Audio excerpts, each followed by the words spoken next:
forgiveness, dialogue, reconciliation. These are the words of peace. Justice is the foundation of reconciliation. Reconciliation can only be achieved through acknowledgement and justice. How does a country rise up unified after decades of war and violence? How do we as a country heal the wounds of war after so much of bloodshed? Hello there, ladies and gentlemen. A very good evening and welcome to this second Talk for Peace panel discussion.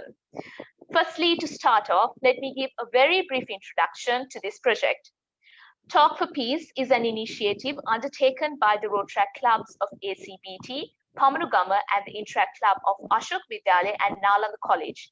This initiative is headed by the Rotaract Club of Colombo East.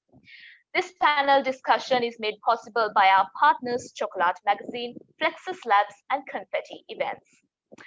The first series of this panel discussion was held on the 18th of May in commemoration of the ending of the decades-long civil war that plagued our nation. But it also must be emphasized that the month of May is a very eventful month, because on the 22nd of May in 1958, the first and largest act of ethnic violence took place. Now, the aim of these discussions is to ensure that this history does not repeat itself. Most of the viewers who are joining in with us today probably saw some portion of the war. And even if you did not, we as a nation saw the waves of terror that rippled through our little nation after the April 21st attacks.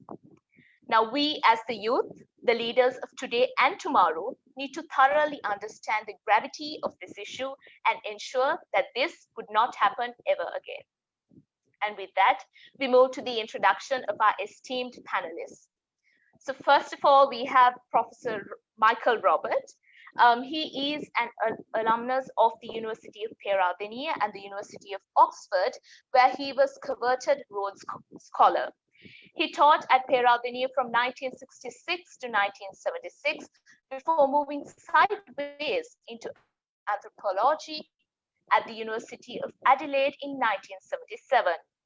His many publications encompass social mobility, social history, agrarian issues, peasant protest, popular culture, urban history, caste in South Asia, practices of cultural domination and nationalism. He is a reputed authority on Sri Lanka's social and political history and is the member of many books reflecting on these topics. His major works are Caste and Conflict and Elite Formation, The Rise of the Karwa Elite in Sri Lanka, People in Between, Exploring Confrontation, and Essaying Cricket, Sri Lanka and Beyond. His full list of academic fellowships and published works are a book unto themselves. He was instrumental and the brains behind the Oral History Project, by far our country's only oral history record, and a priceless part of our heritage. In many years, he has associated, interviewed, and collaborated with many names that dot the pages of history, and he is a foundation of knowledge and a wonderful conversationalist, and by far the country's leading cricketing aficionado. His blog, Thupai WordPress, is renowned as a foundation of knowledge and a free space for opinion. He's witty, humorous, and a living, breathing national treasure. Thank you so much for joining with us today, Professor Robert. Okay, now moving on to our next panelist. He is Dr. Vinya Aryaratna. Just give me a moment. I really need to go through my notes for the biography of all of our speakers, because they are very well read on this topic, and we have an extremely amazing panel for today's discussion. So Dr. Vinya Aryaratna is a physician and a humanitarian. He is the General Secretary of the Sarvodaya Shramadana Movement, which is Sri Lanka's largest non-governmental grassroots development organization, and also serves as the Director General of the Sarvodaya Institute of Higher Learning and a board member of the Sarvodaya Development Finance, the economic empowerment arm of the Sarvodaya Movement. Dr. Aryaratna is a physician by training and a board certified specialist in community medicine. He is a past president of the College of Community Physicians in Sri Lanka. Now, he has been extensively involved in health and development programs related to the war-affected communities in Sri Lanka. In the early 1990s, at the height of the separatist war in Sri Lanka, he initiated a novel program to address the psychosocial effects amongst children affected by the war. This program helped thousands of children belonging to all ethnic groups to recover from the trauma of war. Dr. Ariyaratne has extensive experience in working with government bodies, UN agencies, multilateral agencies such as the World Bank and the Asian Development Bank, national and international governmental, non-governmental organizations, as well as the private sector in matters related to the national development policies. Thank you so much, Dr. Vinya Ariyaratne, for joining us today. Moving on to our next panelist, she's none other than Ms. Cherusha Crosses Tambaya de Silva. She is an attorney at law with the focus in areas of family law, labor law, commercial law, constitutional law, and the area of women's rights litigation. She has been a part of numerous legal terms that have made numerous strides in terms of legal advances on numerous advocacy topics. She has co-authored a handbook on children's rights and presented papers on LGBTQ rights in Sri Lanka at the South Asian Women's Convergence 2016. She is an avid activist with a significant contributions to both women and children's rights, a lecturer on legal studies, and an outspoken advocate. Thank you so much for joining us at the panel today. Moving on to our next panelist. I'm pretty sure he doesn't need an introduction. Everyone knows who he is. He's none other than Russell Arnold. He is a former Sri Lankan cricketer who has made his mark in the international sports arena. He is well known for his ability to quickly adapt to the situation and taking an unselfish approach towards the game, which garnered him much praise from his peers and was hailed by the community as a complete cricketer. He was the first 2020 international cap for Sri Lanka. Arnold announced his retirement from international cricket after 2007 ICC Cricket World Cup finals. Arnold currently works as an international commentator and is well known internationally for his commentary and post-match analysis. He also writes a weekly Q&A column on the island cricket. Further, Russell keeps his fans entertained using his app Ask Rusty, which was launched in 2012 and provides match predictions through the app. On the 1st December 2016, Arnold won the Dialogue Sri Lanka Cricket Awards for the International Commentator of the Year 2015. In addition, Russell is also engaged in the contribution towards a number of charitable organizations. Thank you so much, Russell Arnold, for joining us here today. Moving on to our next speaker. He is none other than Prashant Deviser. He is the founder and the president of Sri Lanka Unites, a youth movement for hope and reconciliation in Sri Lanka. Sri Lanka Unites, which was launched in 2008, is the largest youth movement in Sri Lanka for peace today, with over 25,000 members, 50 full-time staff, and 10 offices across the country. The movement is led by young professionals who are strongly committed to a long-term transformation of conflict and sustainable peace. Sri Lanka Unite hosts 11 seasons of future leader conferences for reconciliation, through which they were able to inspire, train, mobilize over 5,000 student leaders representing every ethnic and religious group in post-war Sri Lanka. Prashant is also the founder and president of Global Unites, an international youth movement for transforming conflict with established and emerging movements in 13 countries across the world. Prashant was named the Queen's Point of Light for Sri Lanka in 2018, a prestigious award presented to volunteers from across Commonwealth that have made outstanding contributions or change to their community by Her Majesty Queen Elizabeth II. He was selected as a TEDx speaker at the University of Notre Dame. Prashant is also an international speaker and a trainer in conflict transformation and a proactive youth leadership. Thank you so much for joining us today. Now, moving on to our final panelist. He is Shamil Mohammed. He is an indelible name in Sri Lanka's rugby circuit, where he donned the national jersey from 2002 to 2007. He began his career in Royal College, where he was awarded the Royal Crown, which is the highest sporting honor awarded to a royalist. And he moved on to play for CR and FC, where under his captaincy, the club was able to bag the Clifford Cup. He represented Sri Lanka both in junior national rather, and national capacities. He is at present a corporate banker with over 15 years in the banking and finance industry, specializing in the area of electronic supply chain finance solutions. He is currently at Standard Chartered Bank in Singapore. In his years, he has shown himself as an exceptional leader and has used his talent and skill to advocate for unity and harmony. So, ladies and gentlemen, that is our esteemed panel. Now, we are moving on to the preambulatory remarks part of this session. So, to open the floor, I invite Professor Michael Roberts to give his preambulatory remarks. Thank you, Amavi. Let me take all of you back to 2011 and the last words presented by Kumar Sangakkara during the famous Cowdrey lecture in 2011. And I'm now quoting Kumar. He says, "My loyalty will be to the ordinary Sri Lankan, for there are 20 million hearts beating collectively. They are my foundation. They are my family. I will play cricket for them. With me are all my people. I am Tamil, Sinhalese, Muslim, Burgher. I am a Buddhist, a Hindu, a follower of Islam and Christianity. I am today and always proudly Sri Lankan." That was Kumar. Very elevating, wonderful. It stirred me. It was magnificent. It was all embracing.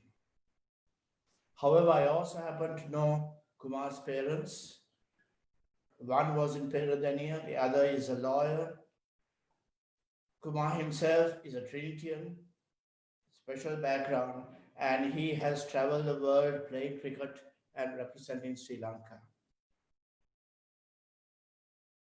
I am afraid that these stirred words and the orientation that he represents, an ecumenical orientation, all embracing, very good, but I'm afraid they are beyond the reach of the majority of Sri Lankans. And I say so from my interaction with Sri Lankans, with my knowledge of what has happened in Sri Lanka. But let me give more specific reasons for this pessimistic assessment.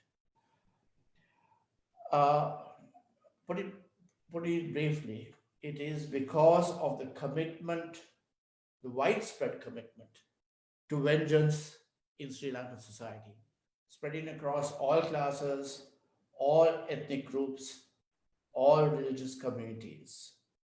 And towards this end, I suggest that all of you look at an article written by a colleague of mine, Professor Karnath Obesekara. It's entitled "Sorcery, Premeditated Murder, and the Canalization of Aggression in Sri Lanka," published in 1975, reprinted as a SSC pamphlet by me and Anand Chitrambalam later on. I think republished subsequently. Just Google that title. So look at that article and I'll talk about that to some extent. Also, look at two books by Bruce Kapferer, who was a professor of anthropology at Adelaide for a while. One is called A Celebration of Demons, set in the southern province, Gaul, my hometown. Another is called Legends of People, Myths of State. Take those studies together, try and get at their distilled representation. And if you go to Kapferer's book, in one chapter, there is a picture of a working class woman approaching the gods because her husband has left her and left her destitute. And she's asking the gods to punish him for what he had done. So that's vengeance. And with her is the mother. And then the Caporala asks the gods to do all sorts of things to this husband and, smash him to smithereens, etc., etc. But I thought the most apposite suggestion to the gods was to inject and infuse the husband with eczema. And so here then is a poor, downtrodden woman who has been left destitute, seeking punishment against the person responsible for her status. And with her was her mother. And there's a picture. I meant to bring it, but I don't know how to reproduce these things. You look at the mother's face.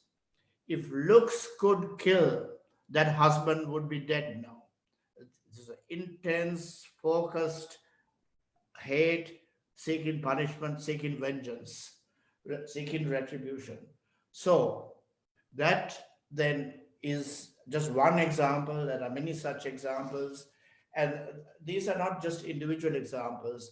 If you go to Obesekar's article, he studied people who were visiting 4 powerful shrines where people come to seek redress.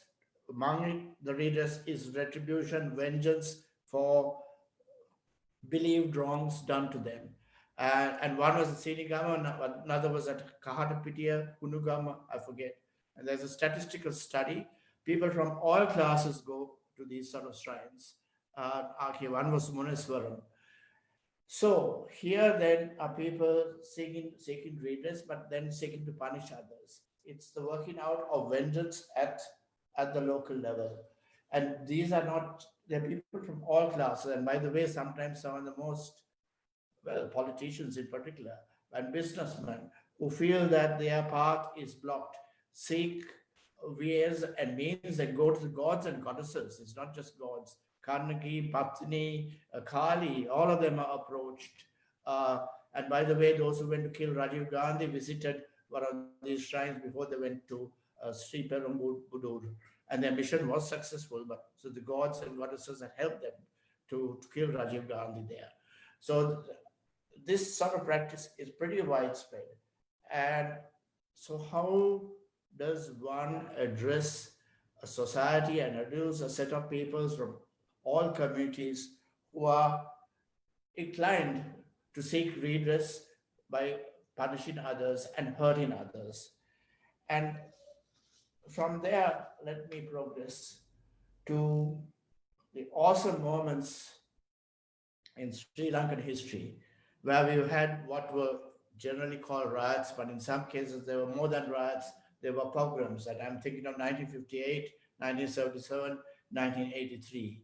And where in these cases, mostly Sinhalese people sought retribution and sought to punish Tamils in their midst and committed awful revengeful acts and set the ball rolling for the deepening of our conflict between Sinhalese, some Sinhalese or most Sinhalese and some Tamils, not necessarily all Tamils.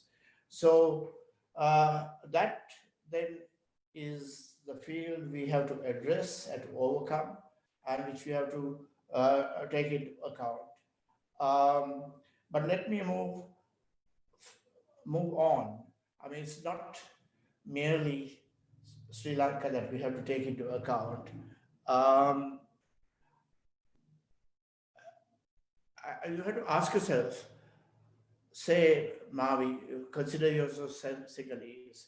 How did you, Mavi, become a we? How did you become a Sinhalese? How did you develop collective subjectivity? Assume that you were born and bred in a village, Mage Gama, Ape Gama, and in that sense, you are distinguishing yourself from other Sinhalese Gamas. But some of the Gamas were not necessarily assuming you're Goi Gama. they were not necessarily going up, and there could be other castes. So there was differentiation. But this didn't prevent you sometimes, as identified with the Sinhalese, when, say, okay, there was a conflict, or when the Tamil Tigers planted a bomb somewhere. So it's how does your personal identity as Sinhalese becomes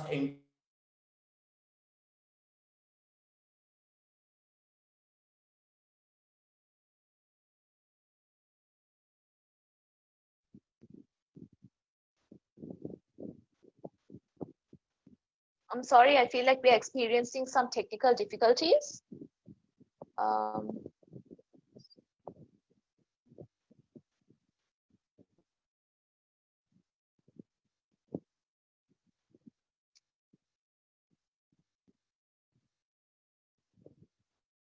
Let's give the professor a few seconds to see if we can get his connection back online, or else we'll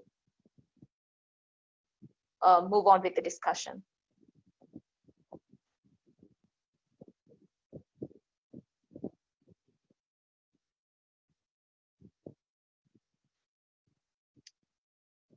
Okay, I feel like there is a huge connection issue on that end. So, Dr. Vinya Aryaratna, would you take the floor for your preambulatory remarks? Thank you, Amarvi, and thank you for inviting for this panel. Actually, listening to Professor Michael Roberts, it reminded me, actually, the panel consists of 3 generations. Professor Roberts' generation and my generation, and I think most others are the next generation.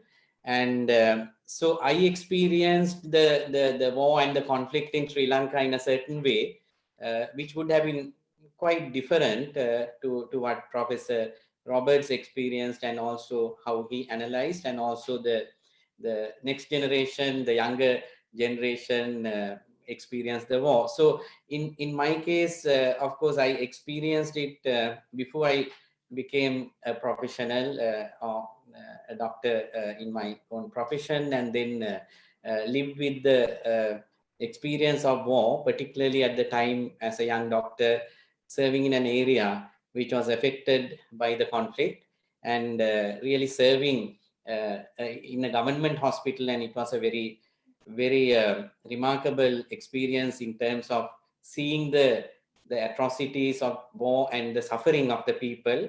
I come from a background of social service, my family, and also I have seen the social and economic conditions of the country since my childhood. I have traveled around the country.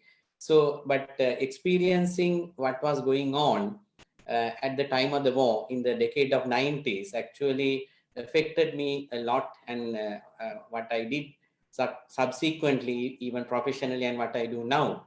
So when you look back, what as Professor Roberts very, very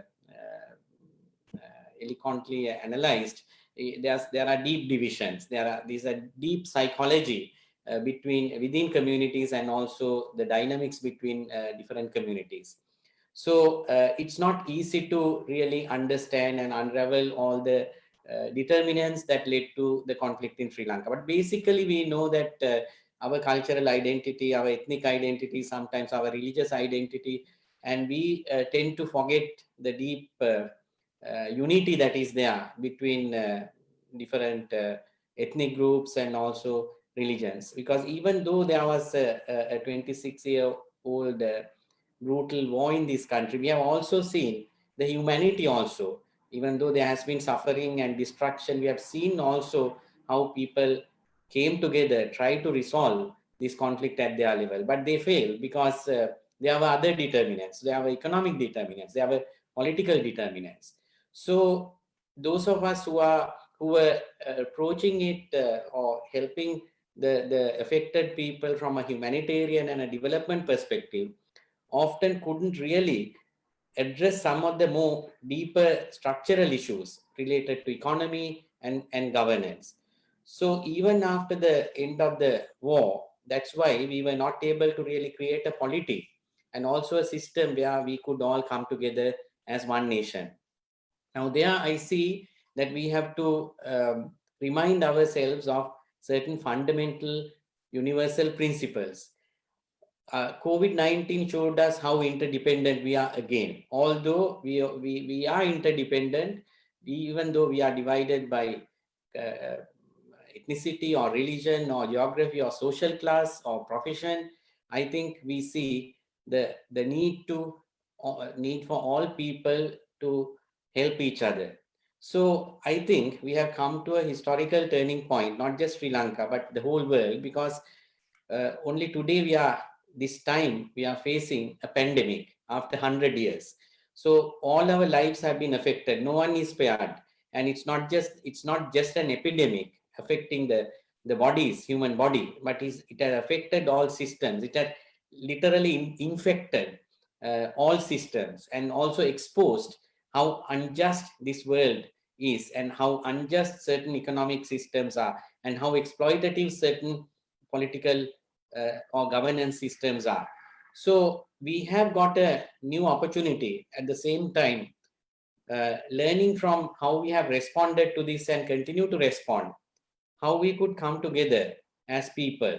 So in Sri Lanka, we can't just look at the ethnic and religious divisions. We see that there are deeper economic injustices. What we call of a new normal now has not been a normal even for the people before COVID-19. That's why even though we have a low incidence of COVID-19 cases in Sri Lanka compared to other countries, the economic and social impact has been tremendous. So we have seen firsthand, those of us who are in the humanitarian sector have seen how people were deprived of their basic needs. Daily wage earners to those who were dependent on their own employment, small businesses, micro businesses, and small enterprises all have collapsed. And we know the recovery is not going to be that easy because the threat of the epidemic hasn't gone. So if you look at the post-war period in Sri Lanka, there had been attempts. I won't say that those attempts have not been serious. There have been serious attempts also, but I didn't see a commitment, a political commitment, and a leadership commitment, and a vision to bring the country together. So there we have to work at the level of our consciousness. How can we understand, based on the principle of interdependence that I have emphasized earlier, because we are interconnected, therefore we are interdependent. So how can we then evolve a system where at family level, at community level, there are 38,000 villages in Sri Lanka. We divide our country by provinces or districts, but then there are so many commonalities that are there. We share a lot of things in common, whether you are a Tamil or a Sinhalese or a Muslim, but we know that certain structures have divided us and continue to deepen those divisions. We have seen them even as a response to COVID, how certain communities were stigmatized. So our challenge is there, but I see particularly the next generation. That's why I said that we are 3 generations represented here. I see the work of Sri Lanka Unites or Rotaract, and all the other remarkable sports personalities, and they all have expressed the willingness and also given a message of unity and harmony, and they are serious messages. They are not just nice talks. I think they are also ready. That generation is ready to make a structural change, and we have seen them coming together, having serious discussions, creating organizations, creating enterprises which bring different communities together. So that's the way forward. But that doesn't mean that unless we address the fundamentals of economic and political injustices and come up with the inclusive governance system for the country, we will not, the peace that we are aspiring, the harmony that we are aspiring will not be a reality. That's my initial take on the subject. Thank you. Thank you so much, Dr. Vinyaratna. You mentioned it's very interesting how you notice the fact that there are 3 generations here on this panel discussion, and that itself makes this pretty remarkable to see all three generations coming on one platform. Now moving on to our third panelist, Ms. Cherusha Crosset-Tambaya de Silva. Could you please present your remarks? Yeah. So this is meant to be on peace and on whether we have learned our lessons and this will be repeated. So I think Professor Roberts was supposed to touch on that, but I'll just touch on it a little bit to give the real picture of it.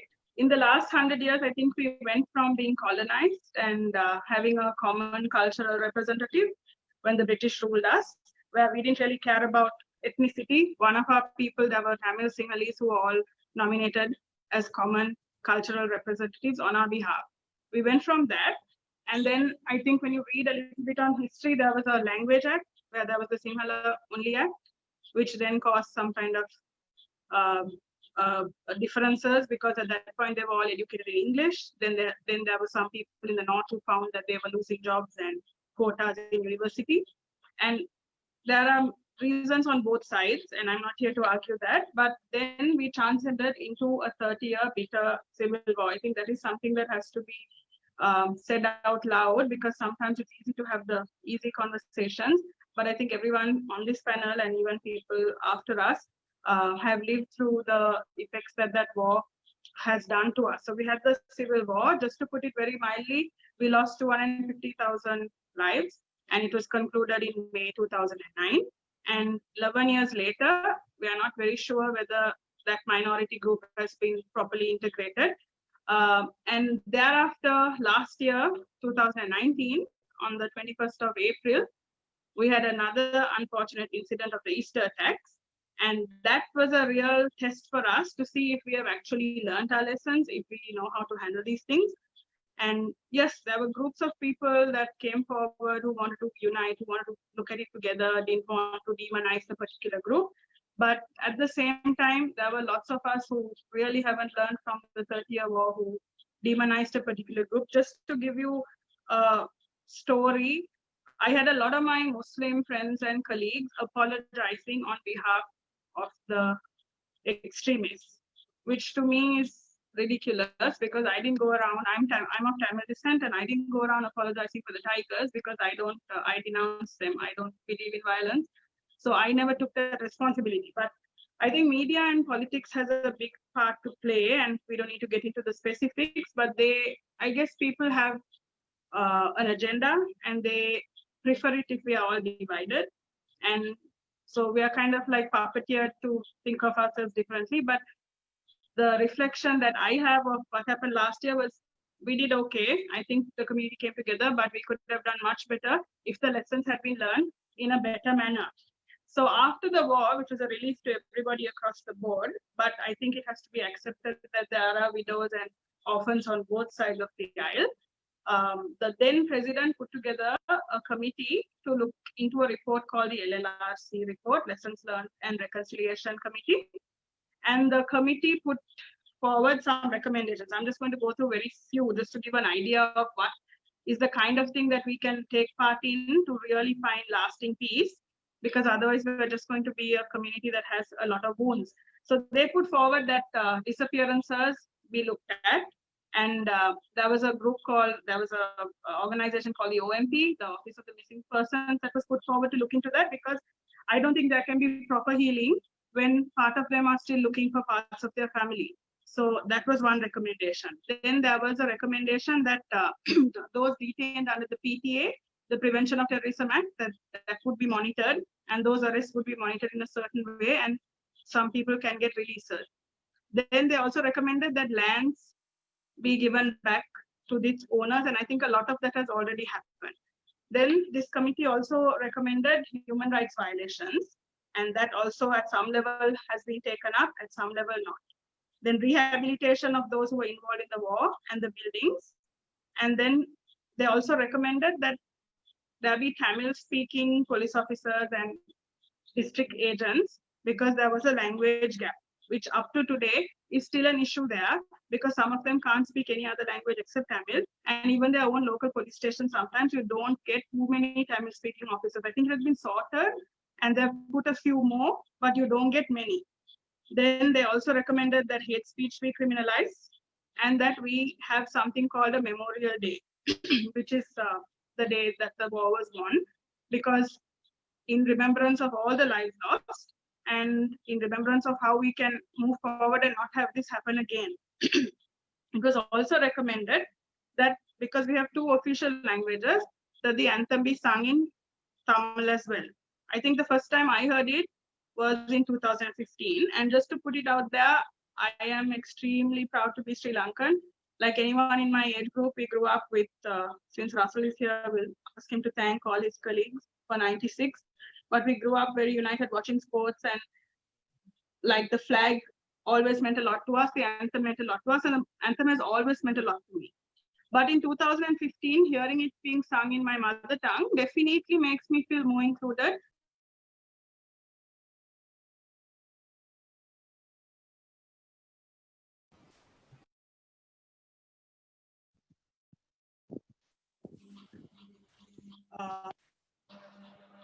Taking place. Still, there's some more to go. If we look at our situation right now, we see that, sorry guys. Yeah, if we look at it now, we see that some of the implementations have still not been done. And I think Prashant can address this better than I can. But if people are made to feel included and equal, and there is no real differences made, then it's harder to radicalize these people. There won't be any extremist groups, and there won't be that kind of issue if people are really made to feel a part of the country. And I would place a lot of responsibility on the media and politics, because I think they play a big part in bringing us together.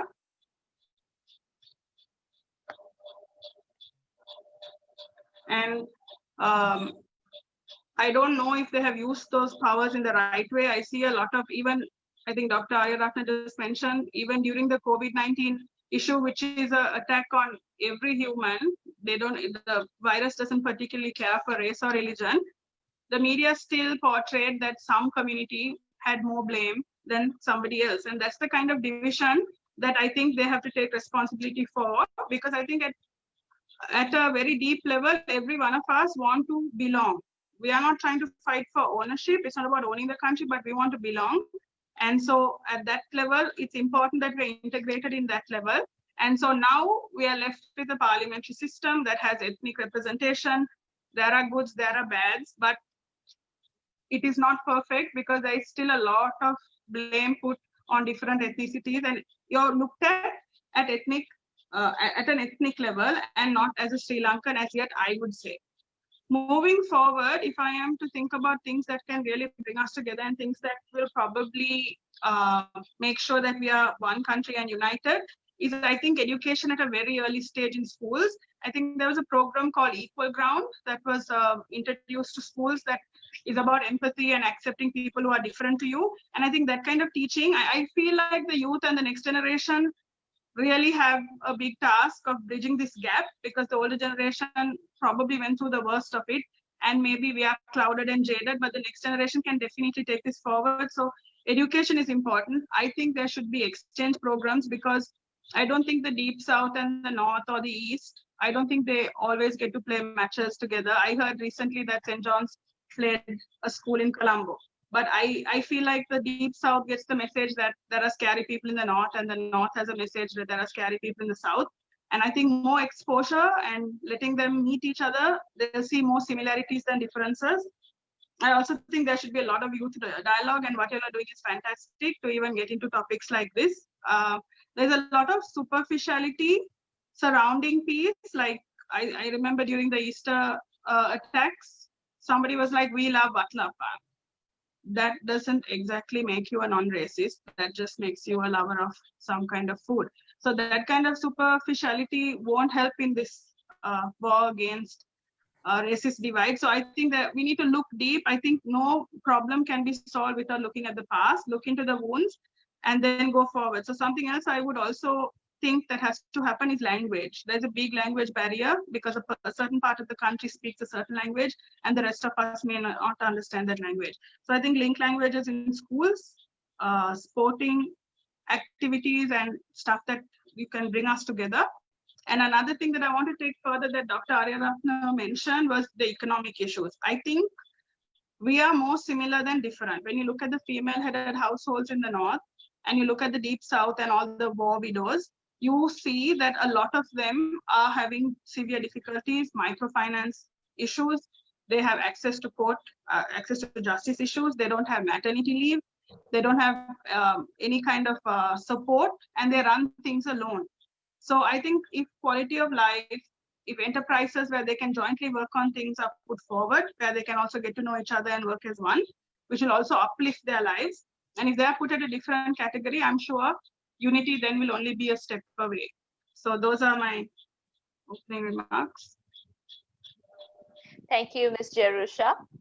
So before we progress with the rest of the panelists, we should definitely make time for Professor Michael Robert because he was cut off due to technical difficulties.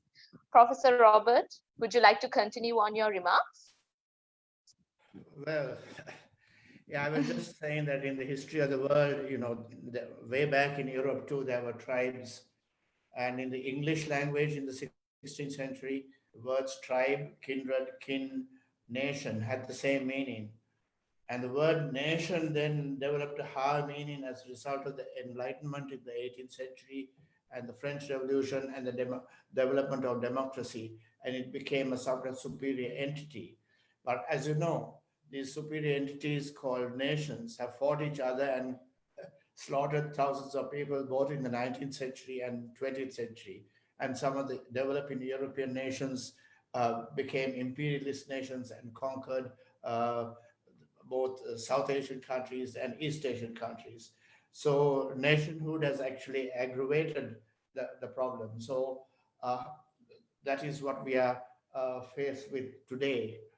But nationhood is constantly reaffirmed too, because a little while ago we had in Europe VE Day, celebrating victory over the Nazis, and I can understand the reason for that.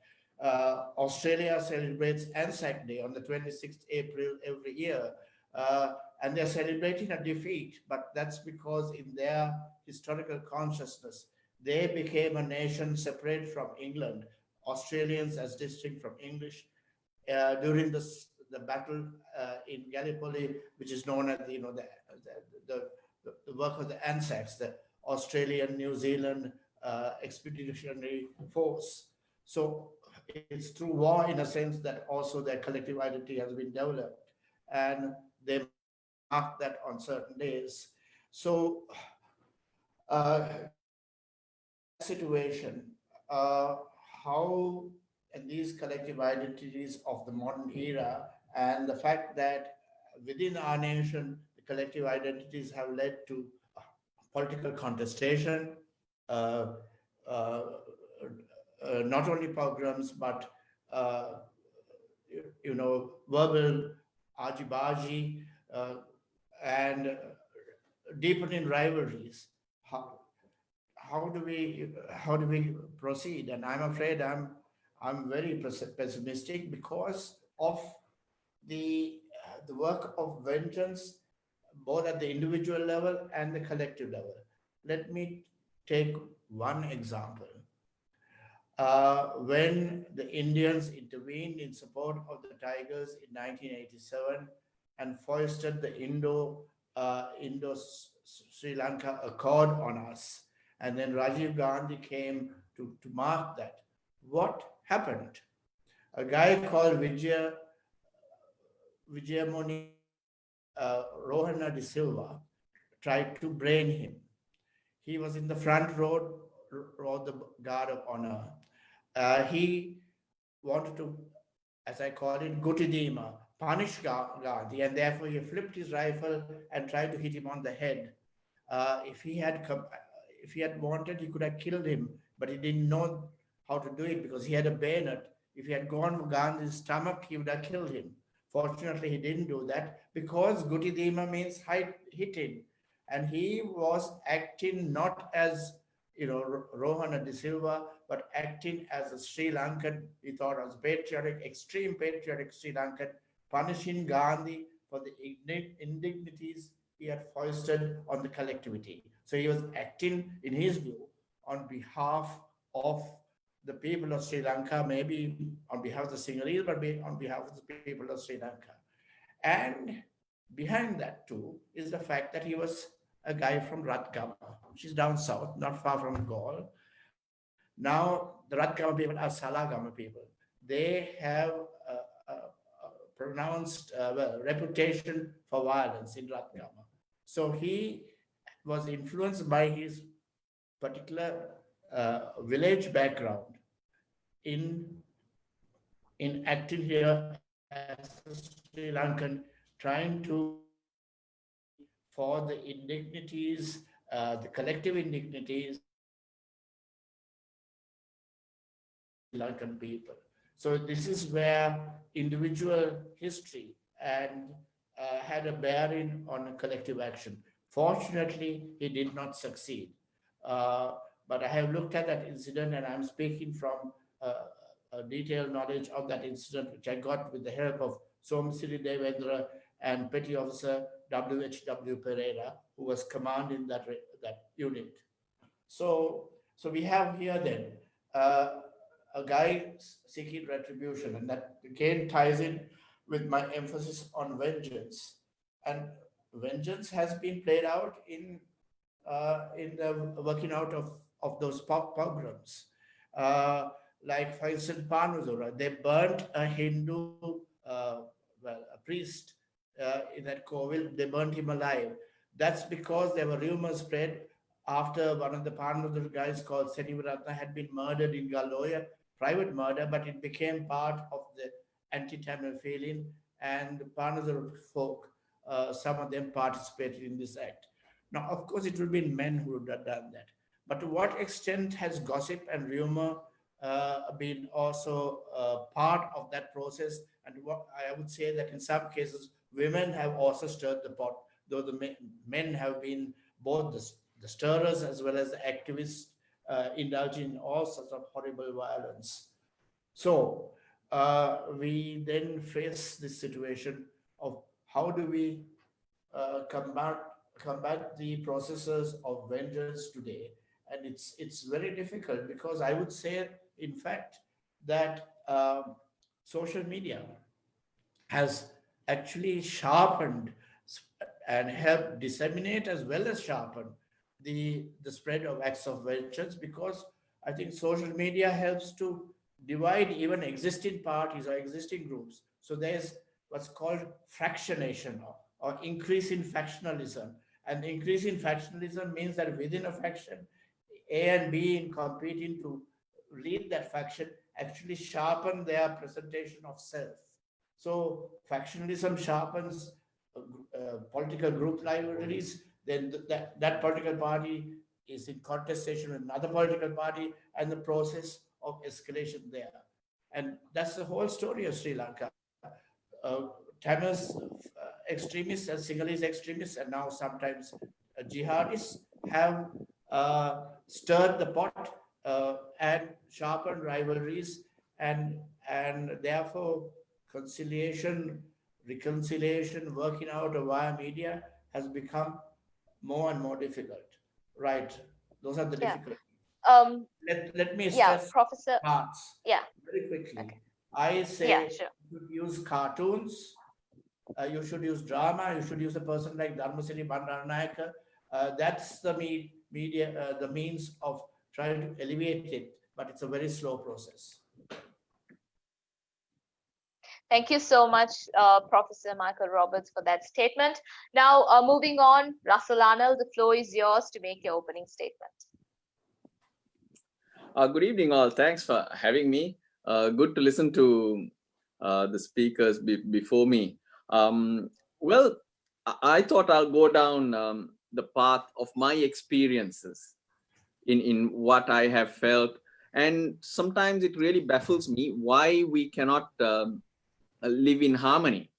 Because I said we'll go down my path of experiences playing for Sri Lanka and going around Sri Lanka, meeting people. They treated you as one. Because sport brings us together. Sport is a common language. So the simple question is, why can't that be the same case? You go deeper, then these problems do come up. I would like to say the fact that it's not a case that I haven't experienced racism. Yes. I'm sorry, your line is breaking. Yeah. Is it better now? Yeah, is that all right? Can you hear me? Yeah. I think there's a connection issue on your end. Do you want me to go to Prashant and then come back to you if it's okay? Okay, fine. That's fine. Yeah, because there's a connection issue and it's a bit odd, if it's okay. Amami, I think the connection is fine. I was hearing Russell pretty clearly. Same here. Okay. Yeah, same Okay. here. Amali, I think it's with you. I think your connection is a little weak. Oh no, I'm so sorry. I'm so sorry, Russell. Please go on. I'm sorry I interrupted you. Cool, no worries. So where was I? About the experience. It's not a case that I haven't experienced a few instances where you've been faced with these type of things, but in the same manner, issues happen around the world. It's how you also handle it, I would say. So that's where it's kind of confusing. On the whole, we know we are people. We are all the same people.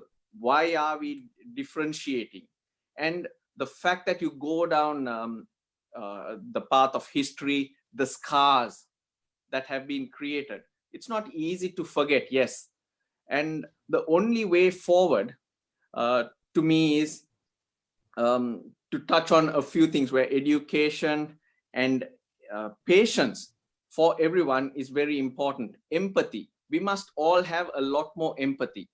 It's easy for us because I would say that I've been pretty lucky in how things have panned out around my life. But so it's easy for me to come out and say, this is it or that is it. But you've got to understand how the other person is going to be feeling, whether you be Sinhala, Buddhist, or Tamil or Muslim.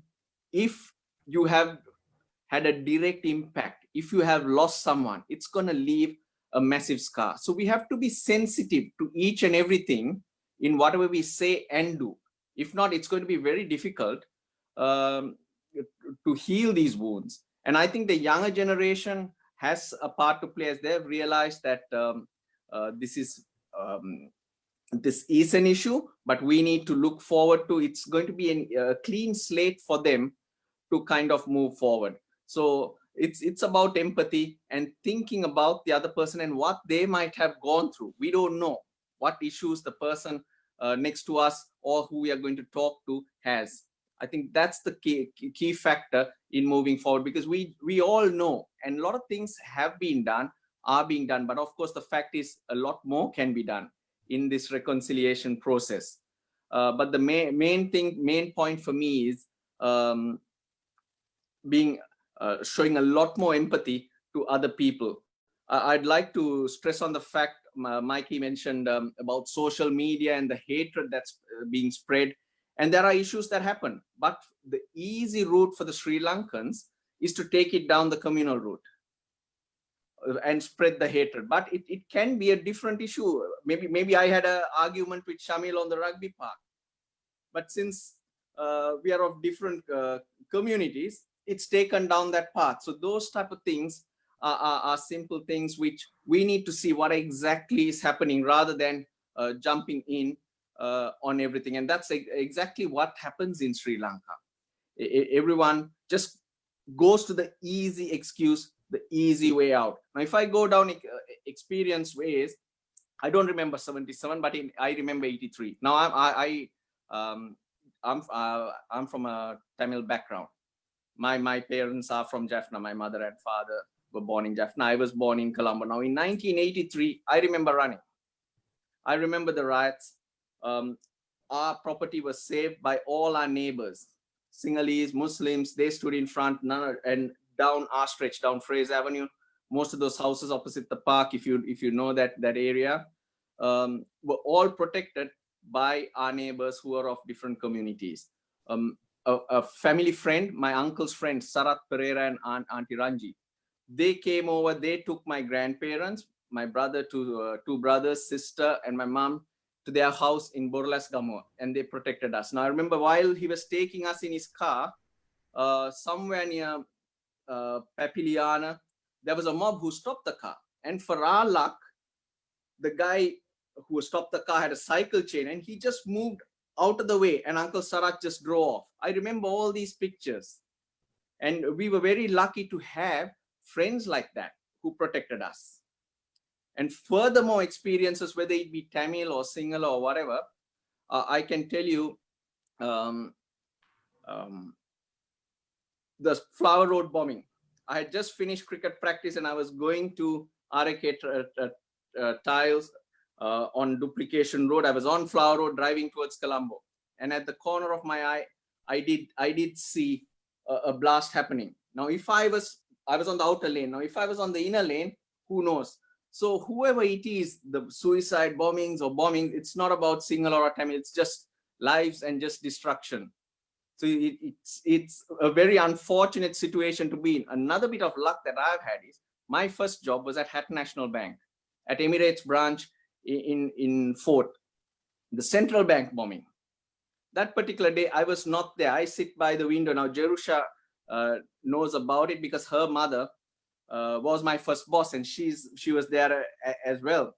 But most of us, or most of my colleagues, were not injured, but who knows what could have happened. And Jerusha's mother, I must say, a tough cookie, geez.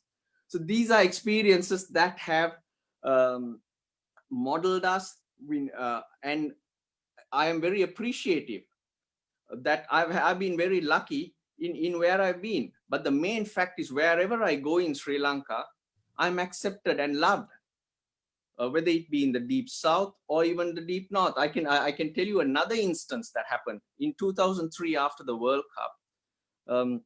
I was dropped from the team, and my son was born in 2004. 2003, I remember we went up to Trincomalee, my wife and I, and we were having a meal. Right next to us, there were a few other gentlemen, a foreign gentleman and two other gentlemen just simply seated. They were having a chat, then they went out.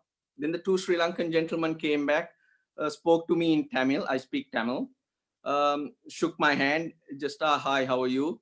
For about 30 seconds, and they went off. And then the guy serving us asked me, do you know that guy? So I said, no. It was apparently Tamil Chelvam. I'm sure that name would ring a bell. So even cricket-wise, everyone was just one then. So it is possible.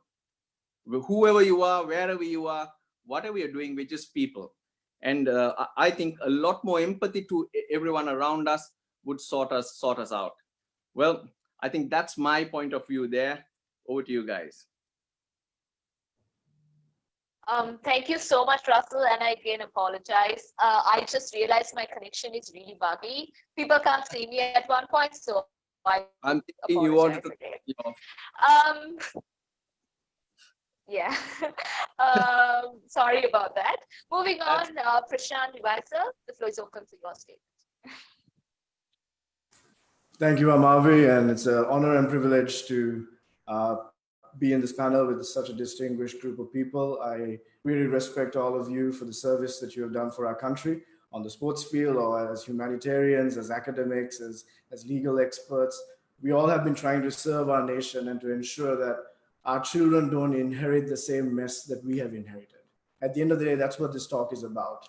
We're not just talking a notion of peace that we are happy about and we can say, yeah, things are okay for me, but truly that our children will inherit a nation that despite your ethnicity, your religion, your socioeconomic background, that you can proudly say that you're Sri Lankan and that you're embraced by every Sri Lankan, and that you're never discriminated, and that you're not, as Reverend Dr. Martin Luther King said, that, you know, a time where people will not be judged by the color of their skin, but the content of their character. And that's a dream that we can have for our country as well. Are we truly judged by the content of our character? And I feel that's our challenge today. 11 years after the end of the brutal civil war, we seem to not have learned the important lessons to ensure it doesn't happen again. In fact, as I have looked at our history from the day of independence till now, It's almost like every 10 to 15 years, we've had some cycle of violence, some bloodshed has taken place along ethnic lines, along religious lines, political ideologies. And some estimates say, more extreme estimates say, maybe 500,000 Sri Lankans have died at the hands of our own fellow Sri Lankans. It's not the Americans who came to bomb us. It's not the British or anybody else. For some reason, we have not been able to create an inclusive Sri Lankan identity that's sustainable. Yes, we have those moments when we cheer for our sports team. Yes, we have those moments where we kind of feel like we're together, but then we very soon forget that reality and go back into my own ethno-religious identity. And too many of us do that, and too many of us who believe in something greater, something that's united, may have to do more work to ensure that every Sri Lankan feels that they are equal citizens of this country. So until then, we can't rest, because I think it was Einstein who said the definition of insanity is doing the same thing over and over again and expecting a different outcome. So the question is, are we insane as a nation if we haven't learned from the mistakes of the past? What have we done wrong? Why have we been so tribalistic and almost animalistic, looking at people based on their ethnicity and their religion, and even being okay with being unjust towards the community, or okay with turning the other way? Until and unless we as a nation collectively can no longer be silent, no longer just be keyboard warriors about injustice, and actively engage to say every person deserves a right to be treated with equality, given a fair shot at a meritocracy, then we will continue to see. If we don't do that, we'll continue to see these challenges. So peace is not just the absence of war. It's the presence of justice. It's the presence of healing and equality in our country. And that's our mandate as a generation, as Dr. Vinya said, as a younger generation. If we don't take the baton and run and stand on the shoulders of the work that's been done before, we will fail. And so we have to ensure, because the end of the war was just the end of the violence. But then as a nation, every citizen has a responsibility to ensure that those cycles won't happen again. And after we look 11 years after the war, when I go to Mullaitivu, when I go to Kilinochchi, when I talk to our young students in those areas and I ask, do you feel proud to say that you're Sri Lankan? Do you feel that you are truly an equal citizens of this country? Unfortunately, the overwhelming response is no. I feel like an outcast. I feel like a second-class citizen. And they have renounced violence. They don't want violence. They don't want to fight. They don't want a separate country. They just want to be treated as equals. But 11 years after, we as a nation have failed these people. Still, Mullaitivu and Kilinochchi have one of the worst education systems in the entire country. Still, many of them are looking for their loved ones, just wanting to know, are they dead or alive? They want that closure. Many of them want to light a candle and remember their loved ones that they lost. And some of them are denied that. What sort of humanity do I have if somebody wants to mourn their brother or father or mother, saying you can't do that because that's not appropriate? There's healing that's required. There's justice that's required. We can't just take issues of the past and then sweep it under the rug and say, it's fine, let's move on. If we do that, we're destined to make the same mistake over and over again. Injustices have its way of continuing to raise its head and have communities be devastated again. So we can't make that mistake. So can we take it head on? Can we find truth and justice and healing? And not just talk about what's convenient. And as Russell said very clearly, we have so much that we could work towards together. There's so many amazing people that have worked together, but now we need to amplify what we have done to ensure that that warmth, of that embrace of a loving Sri Lanka is felt by every Sri Lankan, regardless of your ethnicity, your religion, your socioeconomic size, or regardless of where in the country you happen to live. One boy from Mullaitivu said, Anna, I've been waiting 11 years. Because of you guys in Sri Lanka Unites, I believe violence is not the way. I don't want to do that. I used to believe violence was the way. But I'm waiting non-violently. When will my people be heard? When will we have our opportunities? When will there be more businesses and employment here? When will we see a reduction in the rate of suicide and reduction in the rates of young people getting into drugs and the trauma? We saw people die. And at the same time, those who are fighting for the armed forces, everybody takes one day of the year to say thank you. but their widows, those families, they're struggling. Post-traumatic disorders, we don't have trauma healing or therapy for these people. And with those kinds of pains and wounds and unimaginable traumas that we can't even put to words, they saw it day in and day out. How are we helping them reintegrate to society? So we have our work cut out, but I am optimistic for a few reasons. One is that some estimates say that over 48% of our nation's population is under the age of 35. So this generation still has the best years of their life ahead, and they can make better decisions. But they're looking for people to mentor them and guide them and give them a vision for the country, for all Sri Lankans, and to teach them that you cannot afford to turn the other way. In fact, as every responsible citizen, you have to actively play a role that you won't turn the other way for injustice. You will work for an inclusive Sri Lanka, and you'll work to have a greater vision as a collective nation, not just your ethno-religious background. At the same time, I'm hopeful because one of the reasons that we see the amount of ignorance and hate in the country, based on our research, is that we have a lot of segregation in this country. We have done this research for 11 years consecutively, and we've found that over 70% of Sri Lankan youth don't have a friend outside their ethnicity or their religion.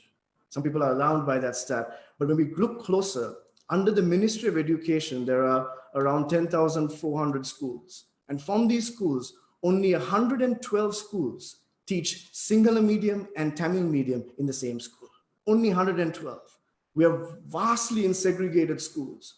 Most young people don't have a friend outside their ethnicity or their religion, but they have plenty of opinions about the other. And unfortunately, most of them have been negative because of extremists saying the wrong things to them. So I'm optimistic because if we can break that number of 70% and create more meaningful interactions, I'm not talking of photo ops, I'm not talking of superficial engagement, but if you really have meaningful engagements where people learn about each other, understand about each other, then you're offended when there's injustice for the other because that is your countryman. You know them, you understand them, you don't have a negative stereotype about them. So I'm optimistic because we can win there. We have to win there. So I just want to leave us with 3 suggestions that I think we have to push our governments, our leaders, and civil society leaders to enact. Number 1 is integration. How can we integrate our societies? Through sports, through drama, through arts, but at the same time, even through academic experiences, business, entrepreneurial ventures, IT opportunities of creating new technology, having people, some of the best minds across the country, engaging and interacting with each other and finding a common purpose of putting Sri Lanka on the map and excelling as a nation. So we need to integrate, and we need to find ways to do it soon before another generation grows jaded and hateful towards the other without a positive experience. Secondly, we cannot make the same mistakes of the past. Let's deal with truth. What's happened?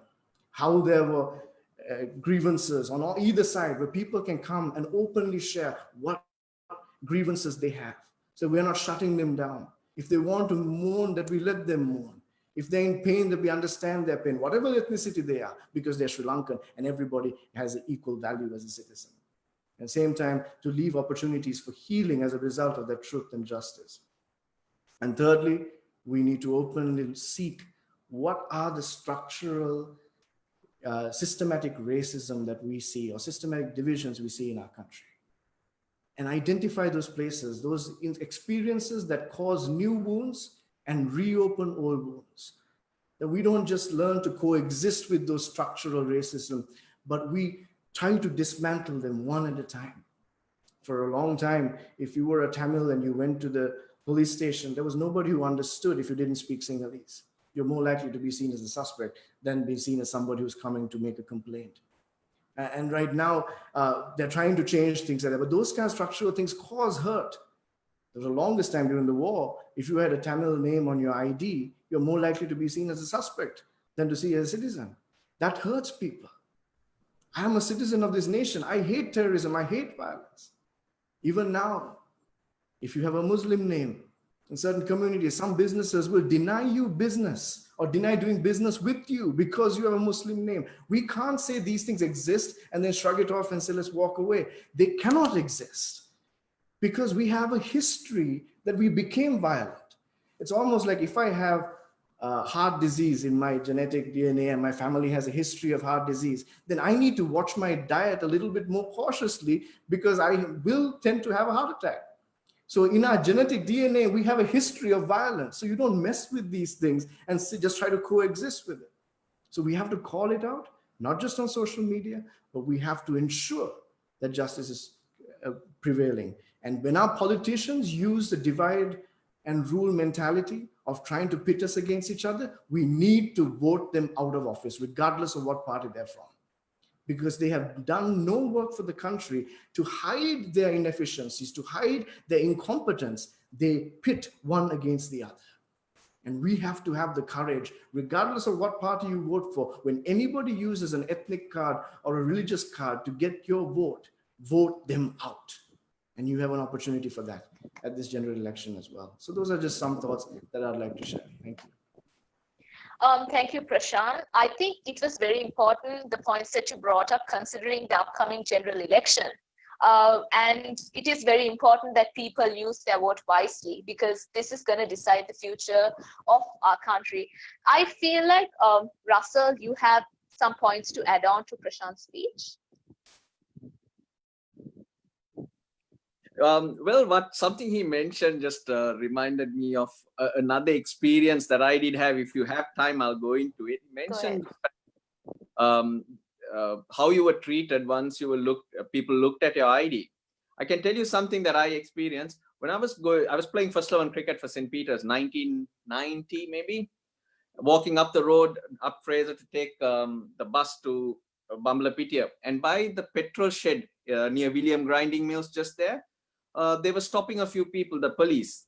And you might know this guy, Ganendran Subramaniam. He was one of our neighbors. He was a tennis player. They had stopped him. So while passing, I said, "Hey, Gane." And the policeman said, "Mewari." And he asked me, "Sinhala the Demala?" So I said, "Demala." "Ah, Ominda." And then 5 minutes later, a truck came. We were all put in and taken to the Devala police station. It was just simple as that. I just remembered that story when Prashant did say, so these things did happen. Thanks. I just wanted to add to that.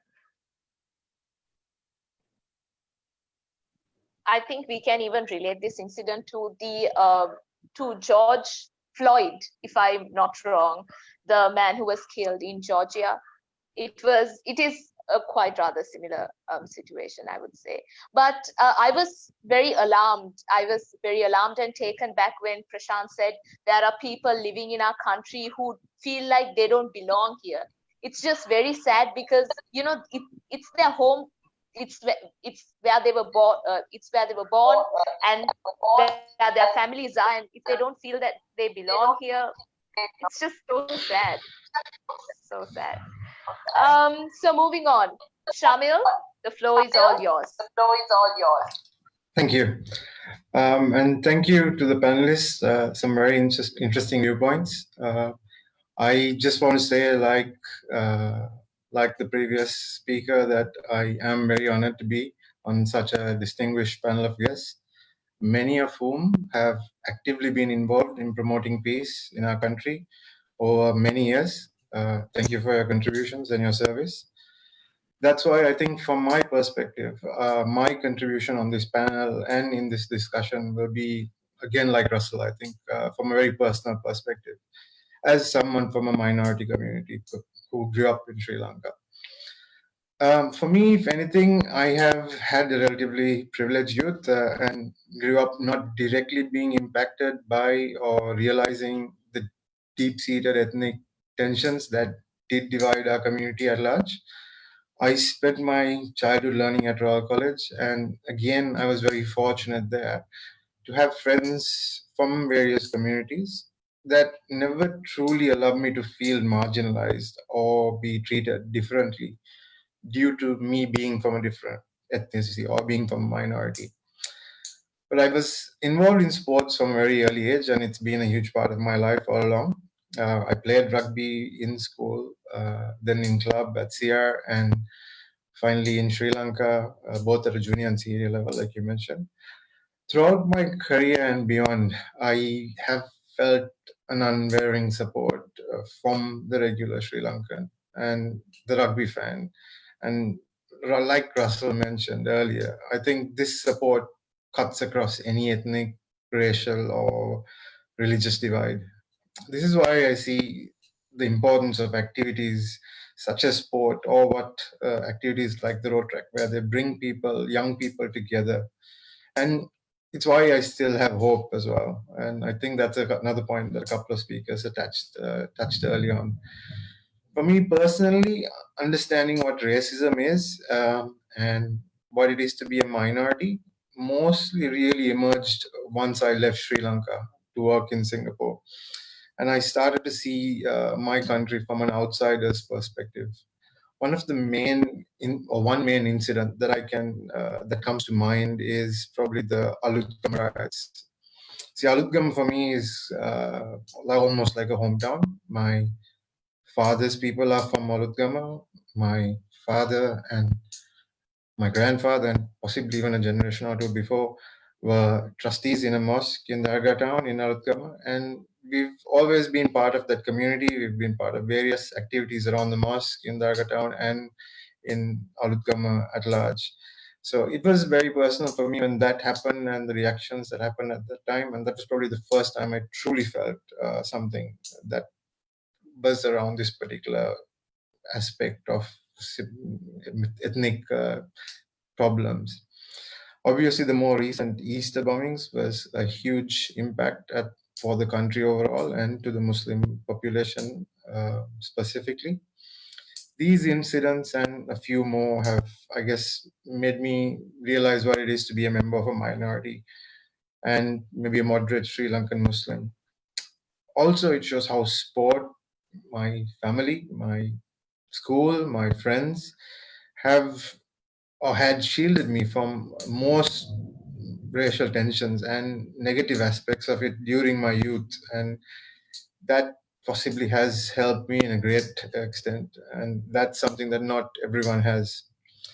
I wish my experiences in these incidents made me realize that it's experiences growing up was something that everyone should have.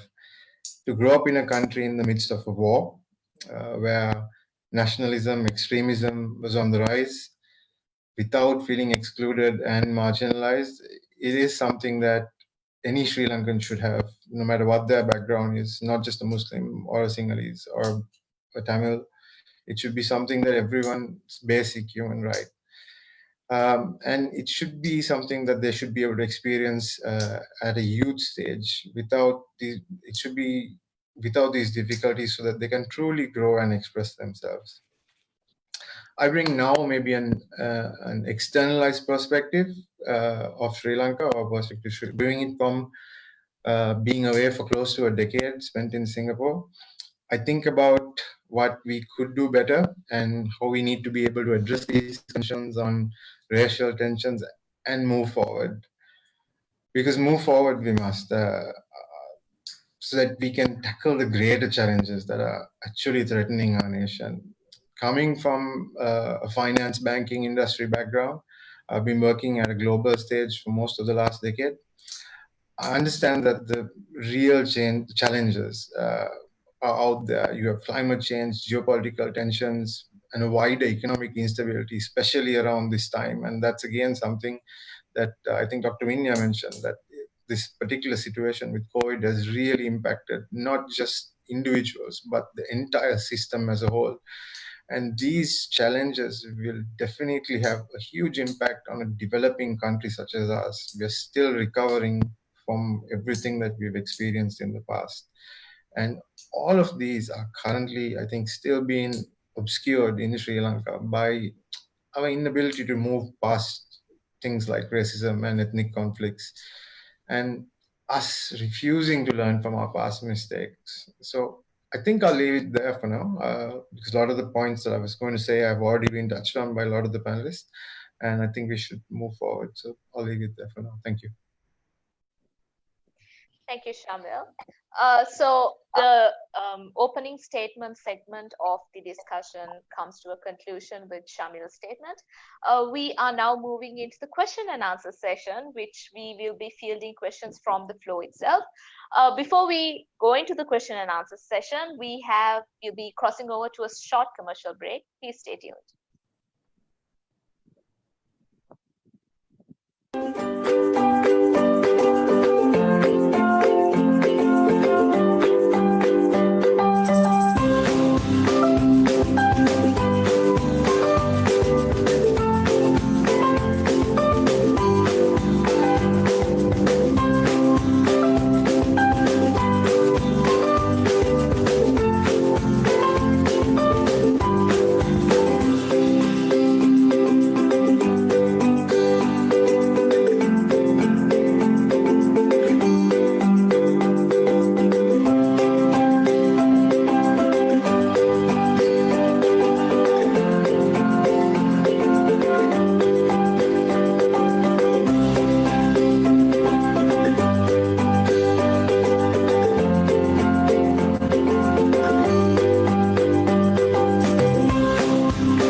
Hello there and welcome back. You are joining with the Talk for Peace second panel discussion.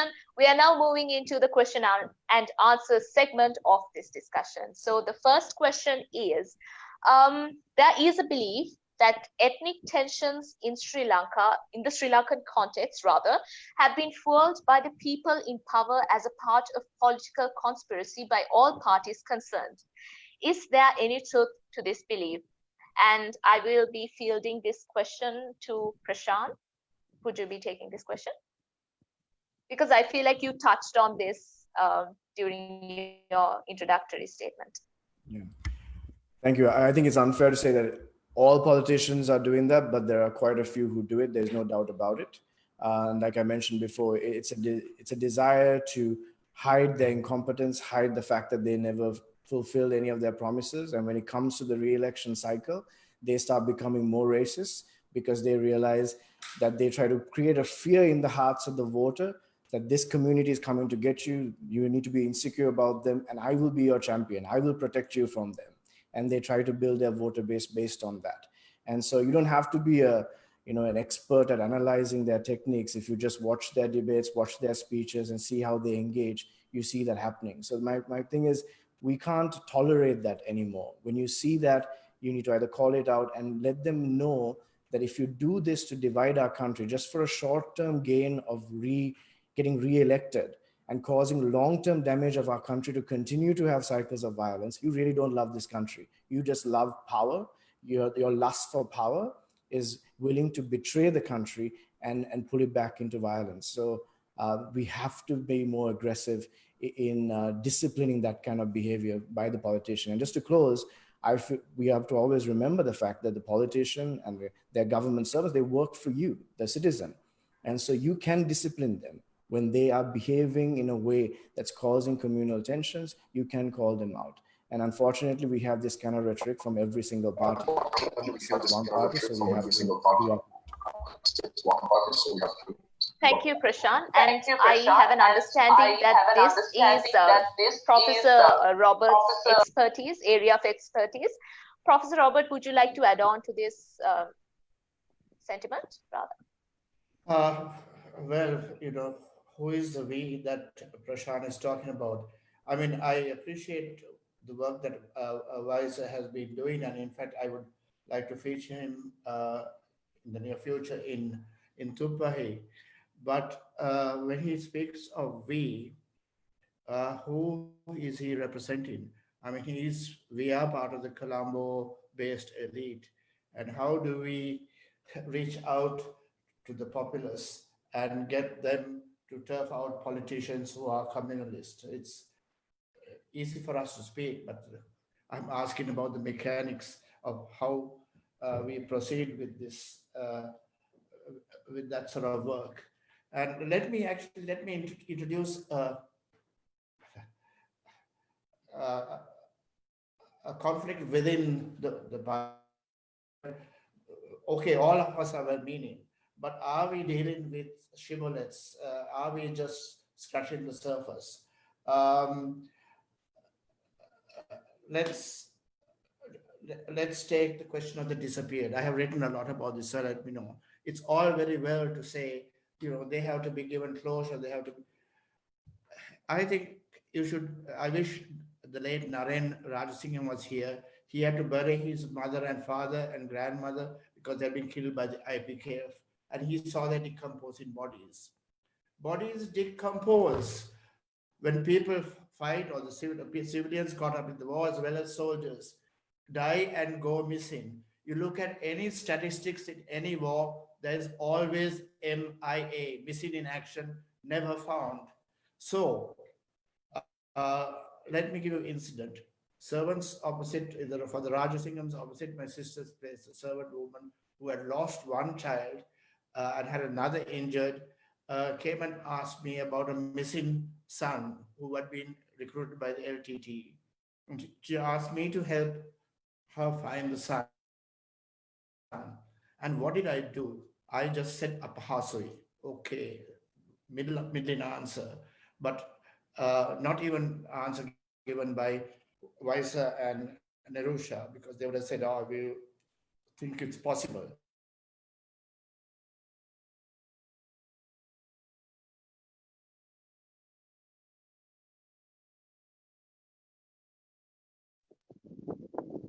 Is it my connection, or has Professor Roberts? It has failed, right? It has failed. I think Professor Roberts is out. Okay. Okay. Does anyone else have any sentiment to add on to this question? It's an interactive session, so anyone can participate.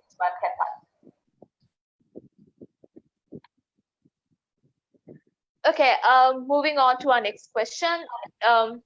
The question is, in your opinion, what are the best methods to minimize the gaps between the majority and minorities in Sri Lanka? Russell, would you like to take this question? Well, the best way is treat everyone the same way. It's easy to say that. Our issues, like I mentioned before, are the second tier. When things are good, when we really need each other, Sri Lankans have shown up for each other. In the sports field, you take whatever issues we have, the COVID-19 issue, even during the Easter bombings, to a certain extent, people came together. So I reckon that is the best way, but understanding each other's issues, what so-and-so might have gone through, and showing sympathy, rather than just sitting in our little bubble and giving solutions or opinions. It's generally not the way to go forward, because that could cause more harm to those who are hurt, those who are suffering from being directly affected by a certain happening or instance. So for me, as I mentioned before, understand, be sympathetic. Everyone's got a responsibility. And of course, because of the fear factor, let's say people from the north coming down to south, the south, or the south going to the north, there is a fear factor. We did talk about it a little while ago. So more interaction on these lines, sport, activities, bringing people over. It can even start in schools, where the activities such as more teams coming to Colombo, or even going down south. You can use sport as a way forward, because that definitely is a common language. So it's all about interaction, but most importantly, understanding what others might have gone through, what they might feel, and then addressing it, rather than sitting in our bubble and firing out. Thank you so much, Russell. Our next question is directed at Dr. Ariyaratne, and it is, what is it like on the ground post-war? Doctor. Yeah, thank you. So it's a very broad question. When you look at the situation on the ground, there are social issues, there are economic issues, and there are issues, political issues. That's it has already been touched. They are not being included in the system of governance in the country. When you look at social issues, of course, a lot of issues have already been identified and highlighted in the discussion. There are psychological issues. There are issues connected to missing individuals. There's no closure. So there's a whole set of problems dealing with the past. So we have to really find ways of dealing with the past. It's not really an issue of taking revenge, but it's really sometimes just acknowledgement that something has happened, and how do we then have that acknowledgement being made in a way that gives dignity to those who have lost their lives, and also give hope to the people who have survived. So that's one set of issues. Then of course you get the economic issues, the basic needs of people, from housing to livelihood to education to health. All those things, there are great disparities. So there is exclusion in meeting those needs. So we need to look at how can we make sure that all communities have access to basic services and their needs are fulfilled. Then of course the structural injustices that are there. I think there's an echo. Sorry. So there are structural injustices in the sense that economic opportunities are not given to everyone.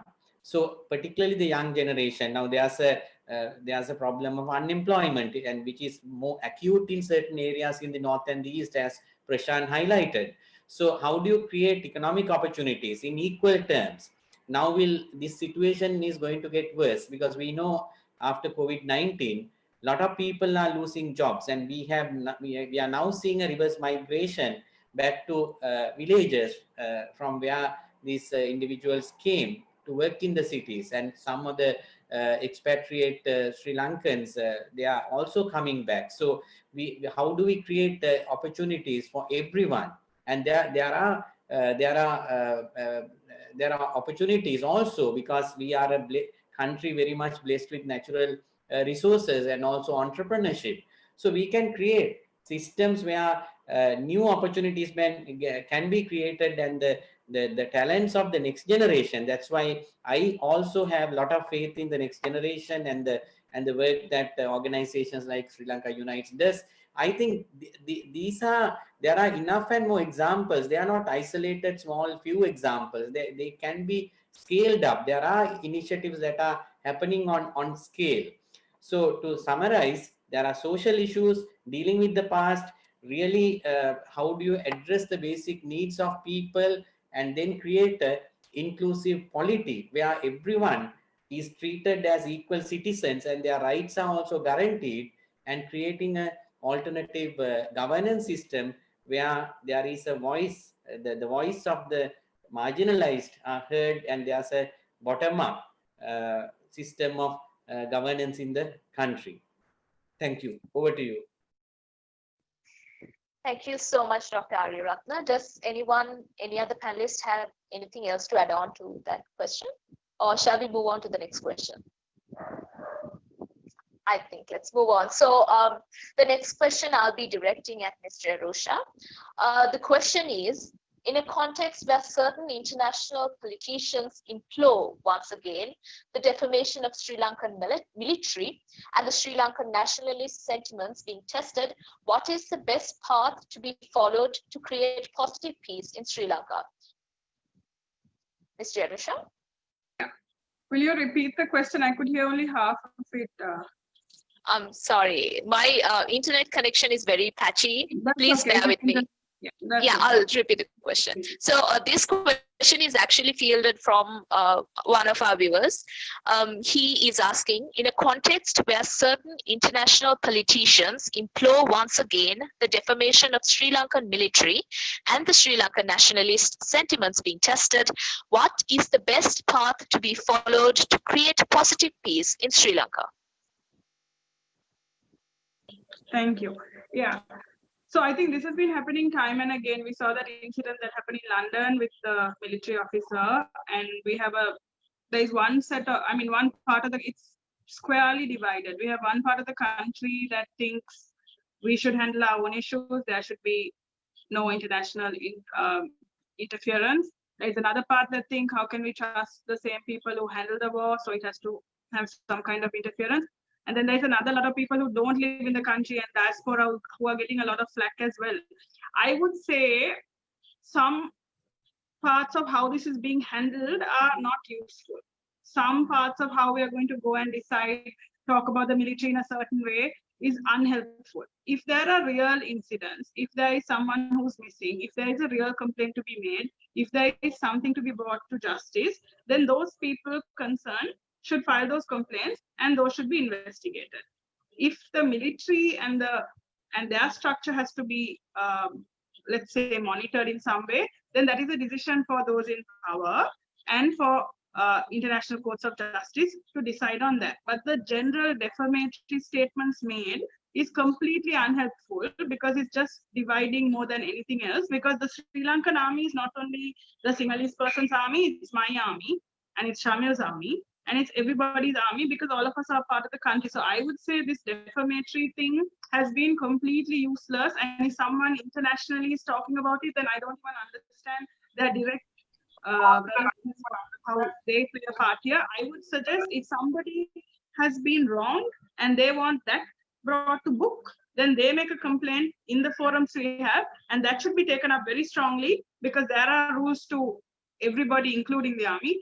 But in terms of just defamatory statements, I would think we need to keep that way and far and wide away from us. Yeah, that's back to you. Thank you so much. Does anyone else have any sentiments to add on to this, or shall we move on to the next question? I'll take that as a moving on to the next question. So my next question is actually directed at Shamil. You've been very quiet, so this question is to you. Basically, in this talk of the victimization of the Tamil Muslim minorities, we must not forget the discrepancy and similar or worse treatments of the Sinhalese minority in Tamil majority regions. What are your opinions on this statement that a minority will always be targeted, immaterial of who is the minority, who the minority is rather? Sorry, again, just to clarify the question, what was the statement itself? So basically, this is talking about no matter who the minority is, they will be victimized. Right, and the example they gave is if it is a Muslim or Tamil majority province and the Sinhalese minority be treated differently. Yeah. I mean, it comes down to the principle of it. I mean, I think personally, it's a question of treating everyone the same way. And I think Russell touched on it earlier, is the empathy aspect of it. It's probably human nature for everyone to flock towards people that are similar. This could be nationality, this could be religion, this could be language, this could be appearance. And I think, end of the day, it's always a matter of understanding each other. The problem we have potentially is that a lot of people really don't know anyone from the minority or the majority in that aspect. And that stat, that the 70% stat, is a clear indication of how this is a clear problem across the country. And in any situation, irrespective of who the majority is or who the minority is, I think the most important thing is the understanding and the fact that you can integrate with each other. Which is again going back to my personal side.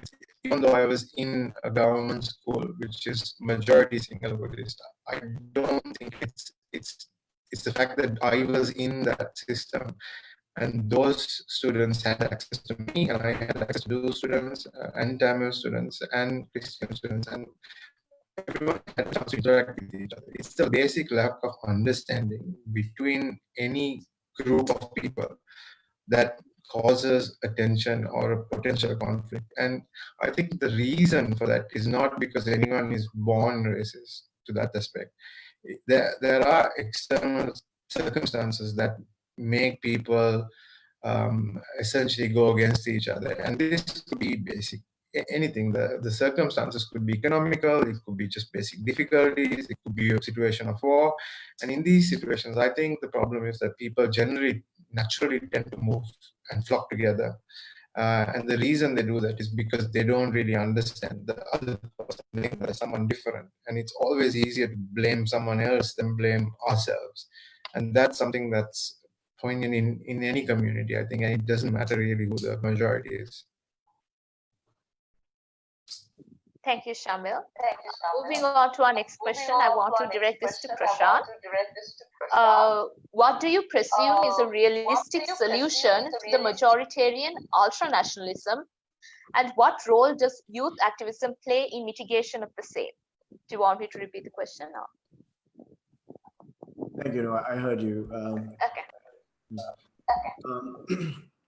So I think Professor Roberts also mentioned this, in the sense of we're not going to find solutions talking from Colombo or limited to social media or tweeting about problems. And that has been the journey of Sri Lanka in the last 30 years. When we first started, we engaged 150 students. That was in 2008. Last year, we engaged 220,000 students. And this year, before COVID-19, we were on track to engage 550,000. So we have to go to grassroots. We have to engage. And interestingly, we were to formally engage all the schools under the Ministry of Education. We have only been 480 schools under the Ministry of Education. But this Minister of Education has given us a non-verbal agreement that he said that, I've seen your syllabus, I see the work that you all are trying to do, and we would like to give you all an endorsement to work in all 10,000 plus schools. So systematic grassroots work to engage will pay off.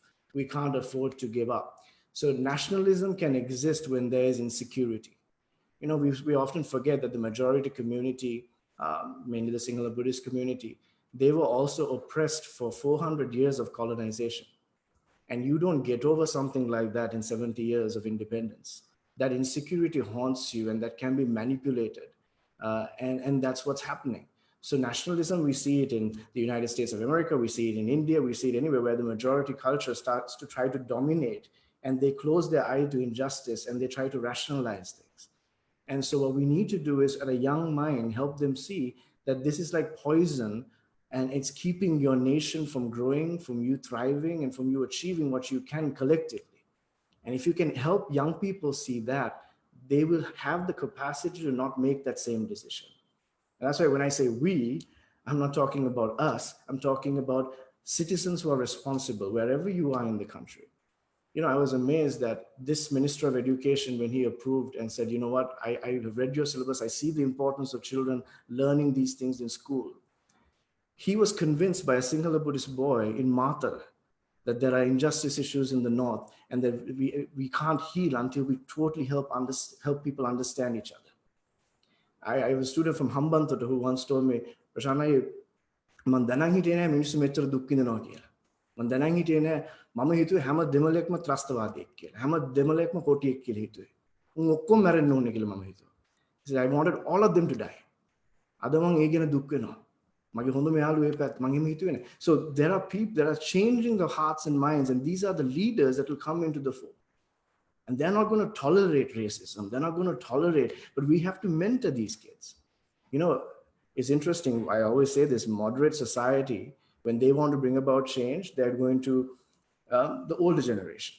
Our politicians, for the most part, focus on the older generation because they are the ones who vote in numbers. Corporates focus on older generation because they are the main market.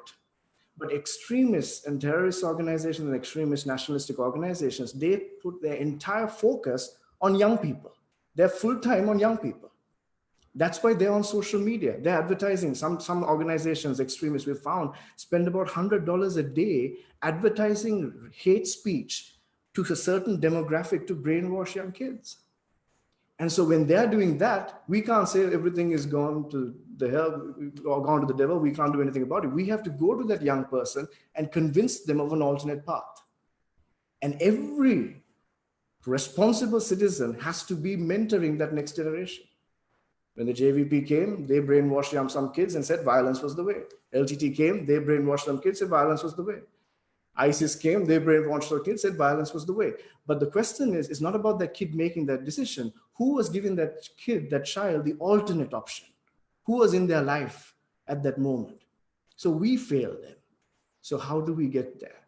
And that's the way I feel we can counter extremism, nationalism, and hate, by playing that role. Because today's extremist, today's terrorist is yesterday's young man looking for a mentor, looking for a purpose, looking for a direction in life.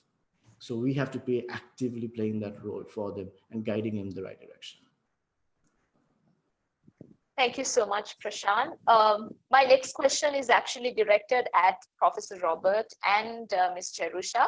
If both of you can answer this question, it would be great. Democracy upholds the desire of the majority. Do minorities really have a place in a democratic system? Shouldn't conformity be the norm? The French should speak French argument. Professor Robert, if you'd like to go first. How's that again? The French should? The French should speak French. Not necessarily. I mean, you can't get people.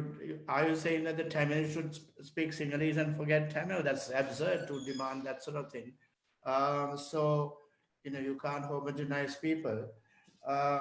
I don't know whether I'd like to address that question. I would like to move on to Prashant's point about counteraction. That's very good systematic grassroots work. But the question is how one proceeds and, what are the monies that can put into it. But, going back to the 1940s and 50s, when you got the emergence of Sinhala Buddhist nationalism, you mustn't forget they were attacking the primacy of the English language. And it was also a class movement. 1956 was very much sort of local elite, lower middle class, aiming at the English educated and upper class, or the privileged segments of the upper class. So there was that dimension, and then that snowballed into the JVP in the 60s and 71, where the English language was seen as a cudgel. So those dimensions of the political process, I think most of you are too young to have experienced that. So, so you have to take that into account. And so it is not just a simple process of the Sinhalese targeting in Tamil, but it was an anti-English language movement as well, and there's class dimensions. It's a very complex political process, which must not be forgotten. But I am worried by the fact that many of us speaking here, well, all of us, are from bourgeois elements of the population, and we have no experience of war. And we're talking about the disappeared, we are talking about problems arising from the war without having any experience of war. And one of the problems is that many of the commissions and many of the international figures and many of the media personnel who write about it know bugger all about war and its problems and how you assess the damages of war, whether it's KIA, killed in action, WIA, wounded in action, MIA, missing in action. Basic military terminology.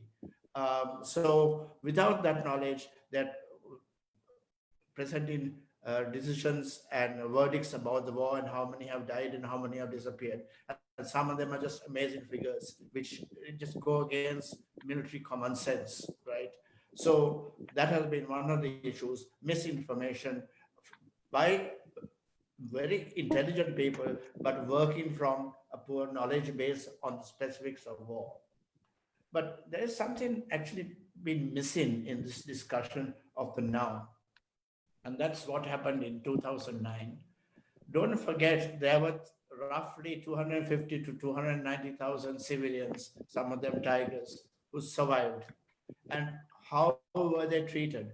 Why is it that people are focusing on the disappeared and not looking at the IDP camps, the Manic Farm, from, say, January 2009 right up to 2012, 2014? Speak to Myrna Setunga, speak to Manori Unambua, speak to Jeevan Tegaraj and others who had contact with the farm, not just with those Manic farm operations, and go and speak to the Tamils in the INGOs and NGOs in Vavuniya. I speak to Mrs. Charles, Tamil, who was AGA Vavuniya, and I think she's now AGA Jaffna. Superb work she did. But look at those INGO personnel who work their butts out to help the people in the camp. Speak to Annette Royce, Catholic Tamil from Jaffna, but married and living in Vavuniya, part of Sri Lanka. Speak to Singham, who was part of Sri Lanka. And study what happened at the IDP camps. Why is that forgotten? By the way, not only IDP camps in Manic Farm, but there were IDP camps in Jaffna too, but forget the name. There was a Tamil GA. They are very efficient. They looked after those Tamils there as well, the little IDP camps. It was a superb effort. That's one. Secondly, throughout, there's been, even now there is some demining going on, partly by the army, partly by the Halo Trust. Many of the deminers right at the deep end, at the dangerous end of demining are Tamil women. Getting rid of not only old mines, but UID, unexplored ordnance. So that work had to be done in the Vani, not in Jaffna so much, but in the Vani. Very slow work that has been going on. And so if you're looking at the Tamils and what happened after the war, I think you have to start disaggregating and look first at the northern Vani, as I call it, and Jaffna. The experiences in Jaffna were generally different, except maybe in a few patches near Elephant Pass. So there are those sub-regional differences that one has to take into account.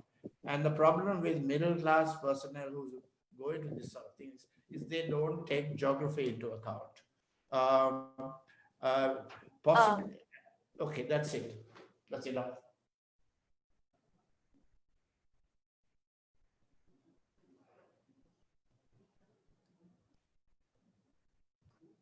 Amavi, your mic is mute. Sorry. So we are running out of time, and I would like to direct the last question to Ms. Jerusha. Please answer this as shortly as you can, if it would be possible. The question is there institutional racism in Sri Lanka? For example, inconsistency in fund allocation, job distribution, etc. How can the general public mitigate institutional racism? That's a question. Okay. Yeah, so I think we have to take into consideration that some people have been through more than we have. So like I brought up the example of female-headed households, there is a bunch of people in the north and also the south who are war widows who've already been through that and lost breadwinners in their homes. Aside from that, then happens Easter attacks. Aside from that, then happens COVID. And so there's a bunch of things happening to the same people, and they are starting already from a bad footing. So in those terms, definitely there is something lacking because they don't have the opportunities that we have. And institutional racism, I have heard that in certain public sector organizations and all of that, there is more pull towards a majority, taking the majority because of language, things, and practical natures like that.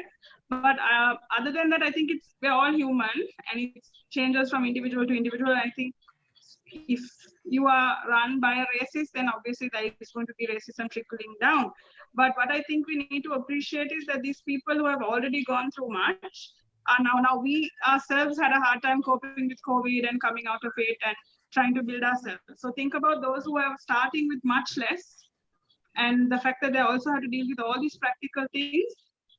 And then at some level, it's happening to them because of their race, because they already were a part of a bloody war. So those kinds of differences is what I would think the institutional kind of influence has.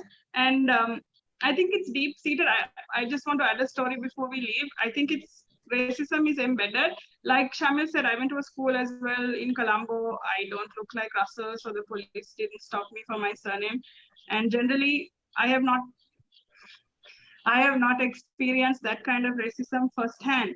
till I started practicing, and we were in a courtroom one day, and there were 7 Tamil speaking lawyers and a very powerful person on the stand. And then he just turned to us and he said, Kotiyar. And he said, called all of us Kotiyar.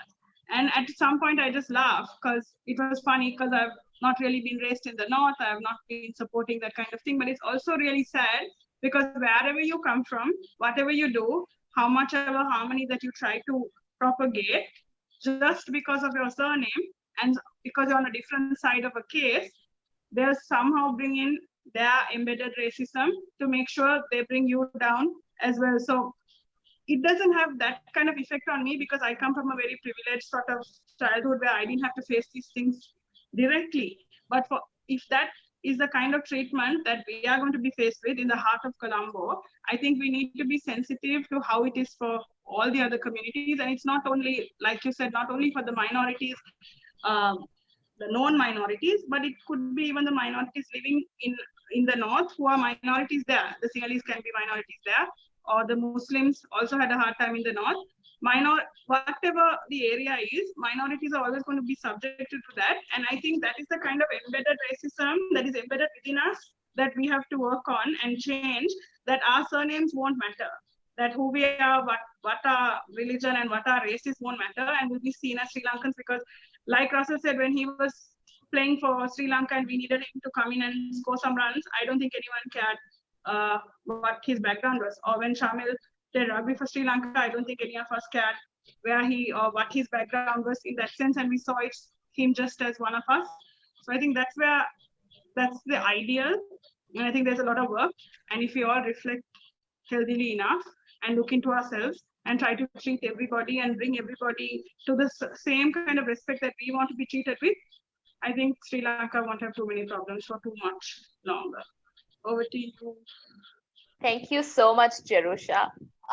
Just one final question. I know I promised one that was the final question, but we have gotten a very good question, and I really think that we should field it.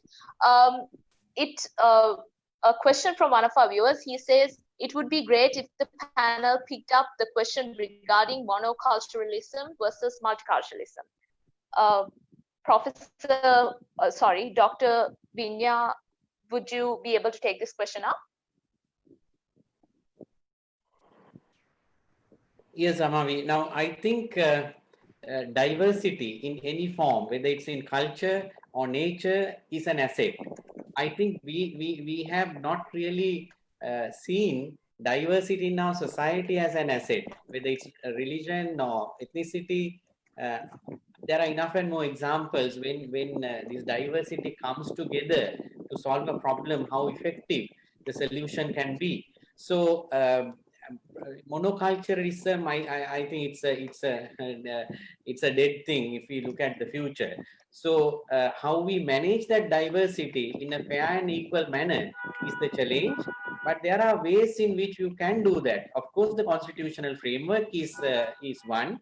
But more than that, I think we need to experience that multiculturalism. We are, and how we appreciate arts and other forms of expression in our society. This has been lacking.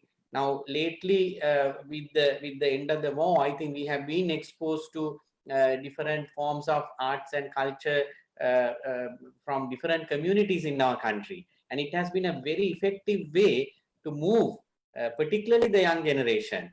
So I think absolutely it's necessary for us to appreciate. We have to create a generation which appreciates diversity, cultural, ethnic, religious diversity, and monoculturalism is not the way forward.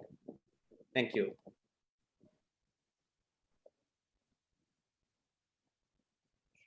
Thank you so much, Dr. Binya.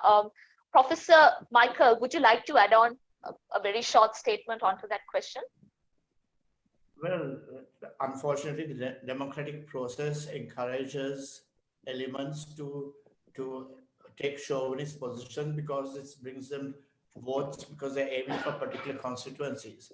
So we have this inherent problem that democratic structures help to generate extremist parties or extremist wings within major parties, and these extremists and we have three-sided extremisms feeding off each other. So it's a continuous reproduction of extreme talk along one dimension. Okay, there are others, including some of the speakers who are battling it, but and I would particularly recommend Prashant Weiss's, organization and that sort of work. But they are working at the fringes, okay, at the grassroots. But what is their reach? What is the reach of a foundation like Foundation of Goodness, where Murali, Sangha, Mahila, others are part of it? They're also doing good work. There are lots of charity organizations doing good work. But how do we mobilize these type of forces to combat the extremists on three sides? And one aspect of extremists is, those Tamil spokesmen who focus only on their grievances and not willing to look at some of the benefits that have been generated in the last 10, 15 years, just focusing on the disappeared, on this and that, on the negative side, not willing to bring the positives to the fore as part of a balanced assessment. I'll leave it at that. Thank you so much, Professor Roberts. Does anyone else have any sentiment to add on to this question?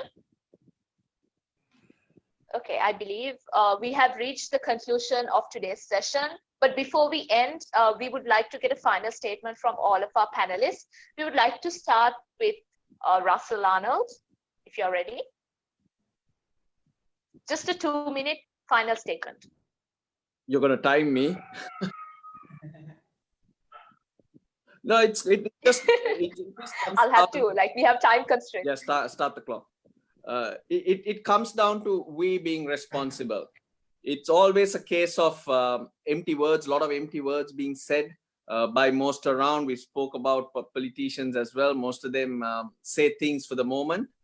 But what Prashant did mention, I think, is very important. You have to go there, because it's more about healing the scars and building trust. So you go there, you create the familiarity, you show that you care. That's how you can look and help people move beyond these boundaries. And that's the way I reckon you go to the grassroots, and that's what you tend to build. And hopefully that trust evolves into making our community a peaceful and much happier community. And it all comes from within. I think each person has to take responsibility and show that empathy and understanding of what the problems or what issues or traumas the others have gone through. Because like Michael said, most of us, well, we have experienced things, but we haven't been directly affected. And if something had happened to you, maybe loss of property or life or family, how we feel, how we think, how we react will be so different. We don't know. So we need to understand that when we are going to these people as a community to try and build a better Sri Lanka. Thanks, guys. Thank you so much, Russell. And now we are moving on to Prashant. Prashant, your final statement. Sure. Thank you, Amavi, and thank you to all the distinguished guests. What I would like to say in closing is that everyone here loves our country, and we have decided to serve in some way, shape, or form. Shamil and Russell in the sports field, you have inspired the nation to rally around one country, and that glimpse has been a glimmer of hope. I've seen Dr. Vinaya and the Sarvodaya movement. Professor Roberts was talking about, at the end of the war. I was in the Manic Farm, and I was with the Sarvodaya team. They were in Manic Farm. It was like pathetic, very sad circumstances. I believe it was 800 people were using one toilet. They were scrapping for food. It was devastating times. But good people have been there. They've been fighting the good fight. They've been working. But now we need to amplify that, more people. I believe Russell also serves on the Foundation of Goodness. They've done amazing work. They're trying to serve. So what I'm saying is we now have to amplify more and more Jerusha's work in the legal field and working for justice and equality. Now we have to make sure that every citizen sees that if this is your country, you have a responsibility to no longer be a viewer or a passenger or just live for yourself. We have to live outside the parameters of our selfish ambition. We have to break away from crippling pessimism and know this is all we have. This is our country. We're not leaving this country. We have to give everything we have to ensure our children have a greater nation. So what will you do today? 11 years have gone by, and we as a collective citizenry after the war have not done enough to right the wrongs and show that we've learned lessons. In fact, we've started another conflict in the midst of that. So what will you as a responsible citizen do? It's not just watching this. Wherever you are, we have a responsibility. So let's try to be faithful to that call. Thank you. Well said. Well said. Moving on, Jerusha, Ms. Jerusha, the floor is all yours. Yeah, I'm just going to keep it simple. I think to make it easy, 3 E's. I think we need to work on education from grade 1, where everybody can see that differences are nice and we must embrace it. Second, more exposure. I feel like we don't have enough inter-ethnic friends. Not all of us who went to schools here that had all representations, but especially Deep South and North, more exposure, more activities that unite them. And 3, ending the cycle where we really enforce the laws that are necessary to make sure there is no hate speech and things like that. And we rely on media and other people in authority to act responsibly and not instigate this fire, because I am going nowhere. So the majority will have to accept me. And that's how I hope everybody feels, because this is our country. This is not mine or yours. It's our country. And if we all put our heads and work hard towards it, I'm sure, like I said, we'll be able to learn our lessons and get over this in no time. Thank you. Thank you so much, Jerusha. That was a beautiful sentiment. Shamil, the floor is all yours. Thank you. I think great points, and Jerusha and both Prashant, I definitely echo what they're saying there. And I think one of the key aspects is education, and mainly the main topic I think we wanted to touch today was past mistakes. And I think one of the biggest issues we have is that we really aren't learning from them. And it's not blaming everyone in general, but I think it's just something as a system we just don't have enough information out there on the war, the reason of the war, the conclusion of the war. I mean, Russell said, mentioned some incidents from 83. I was born in 83, and during my entire childhood, or even my entire formal education in Sri Lanka, I never learned anything. I've never taught anything formally about 83, about Black July, about the JVP insurgencies. So these are aspects that we need to learn. And I mean, programs like this, where you have an outreach to the youth of the community, you have to take an effort, I think, to try and understand a little bit more about what our history is, so that we don't repeat it and make the same mistakes. And I think that's a really key important piece. And also the individual. As an individual, you have to do something. It doesn't have to be a grand gesture. Everyone can't do that. Everyone doesn't have the ability to do that. But it's about talking, meeting, and interacting with someone different. End of the day, that's all it takes to destroy racial bias, because it only exists because you really don't know what the other person is truly. You hear about them, you get what everyone else is saying, but you really don't know anyone else different. And that's the only way you can truly get rid of it. And I hope people have the opportunity to do that. And I know you guys through Rotaract and various other organizations are trying to commingle people, get people on exchange programs from different districts, coming into Colombo or going out. And that's again, for me, through my personal experiences, where things like sport can really have a positive impact. I mean, it's amazing how similar some of the experiences Russell and I have, even though we are completely different sports. It's just that sense of community you get when you're part of something that's different, a sense of belonging to a youth, especially. Because like Prashant said again, it's today's terrorist was a young man yesterday. And if that young man had something to focus on, like sport or some other collective group that may give them belonging, that's I think something that really changes a person's life at a very young age, and it's something that can bring people together overall. Yes. Thank you so much, Shamil. Now moving on, Dr. Vinyari Ratna, the floor is all yours. Thank you. So I have very little to add, but I think I would like to remind ourselves of the current challenge that we are having. Although we are dealing with the aftermath of the war and reconciliation, peace meeting, and so on, but now we are in a world which is facing a pandemic, and our society is very much affected by this epidemic. And as I touched on it earlier, the systems have been affected, all systems, and there is a great challenge, particularly for people who are marginalized. So there are new divisions that are also emerging in our society. So as individuals who have some influence in our society, each of us have a important role to play. The transformation that we expect, the political, social, or economic transformation, has to start with ourselves, and small collective efforts can go a long way. So in a world which is now getting more and more challenged in terms of basic survival of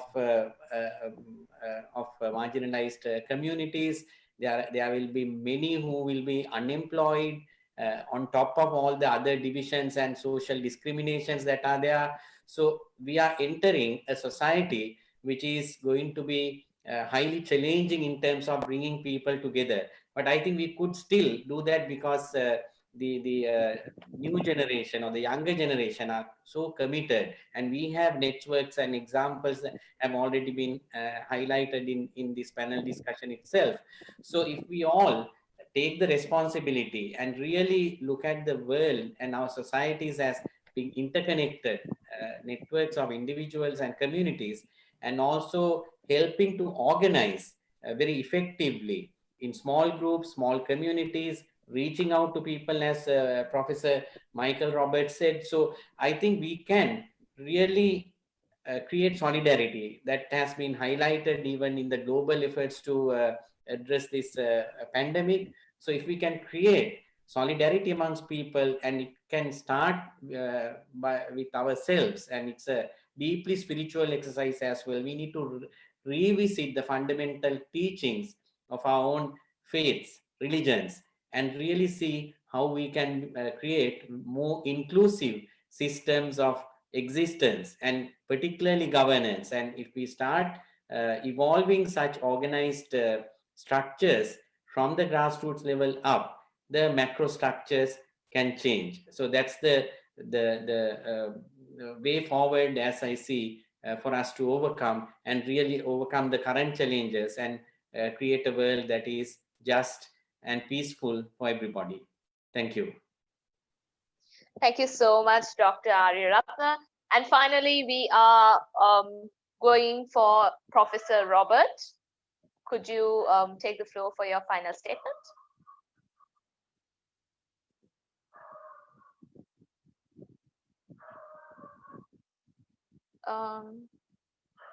I feel like the connection on his end has failed. It looks as though, yeah, I think Professor Robert is not on the call. So with that, we wrap up the Talk for Peace panel discussion series. Just give me let's give Professor Robert 30 seconds to see if he can join on the call.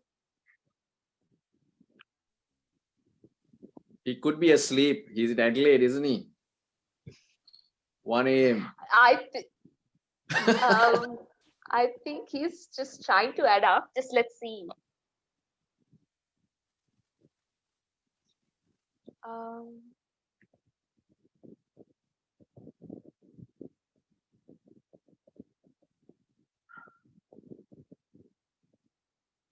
Okay.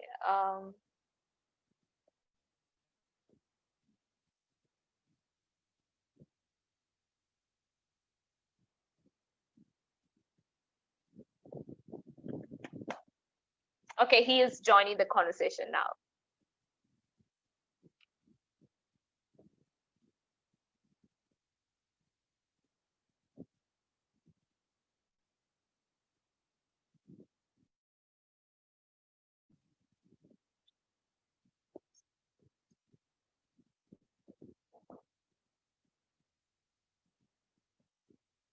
I think there is a connection issue on his end. Let me try to contact him.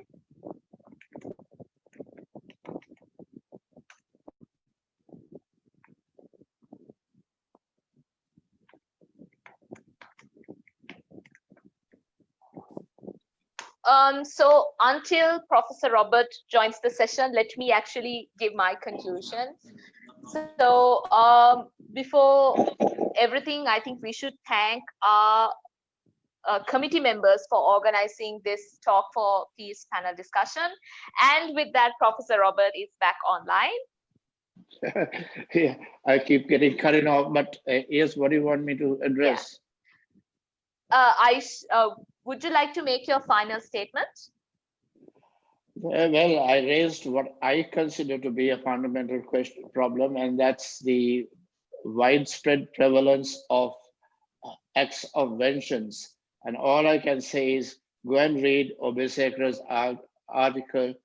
Think of that as an issue that has to be addressed, which has ethnic connotations, but has a general bearing on the health of our society. And how are we to reduce the prevalence of these practices of vengeance? I don't think we can get rid of the gods and goddesses that are engines of this vengeance. But what do we do about the legal processes and the fact that the lawyers benefit from all these cases and their continuous postponement?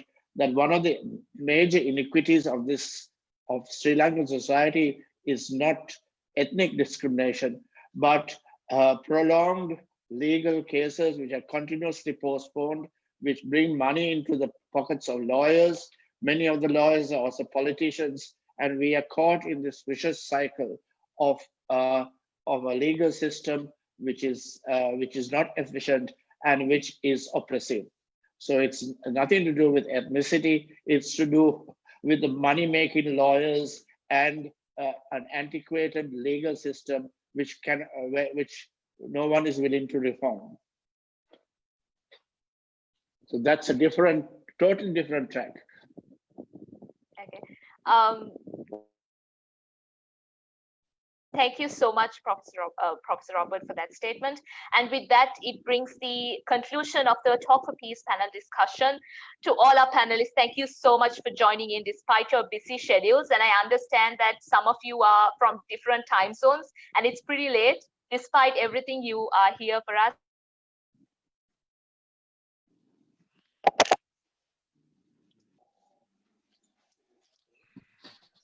And that is amazing. Thank you so much. And this will help guide Sri Lanka to a better tomorrow. A special thank you to the Rotaract clubs of Colombo East, ACBT, Pamanugama, and the Interact clubs of Ashoka Vidyalaya and Nalanda College. This panel discussion was made possible by our partners, Chocolate Magazine, Flexus Lab, and Confetti Events. To all our viewers, thank you so much for joining in. Have a great evening.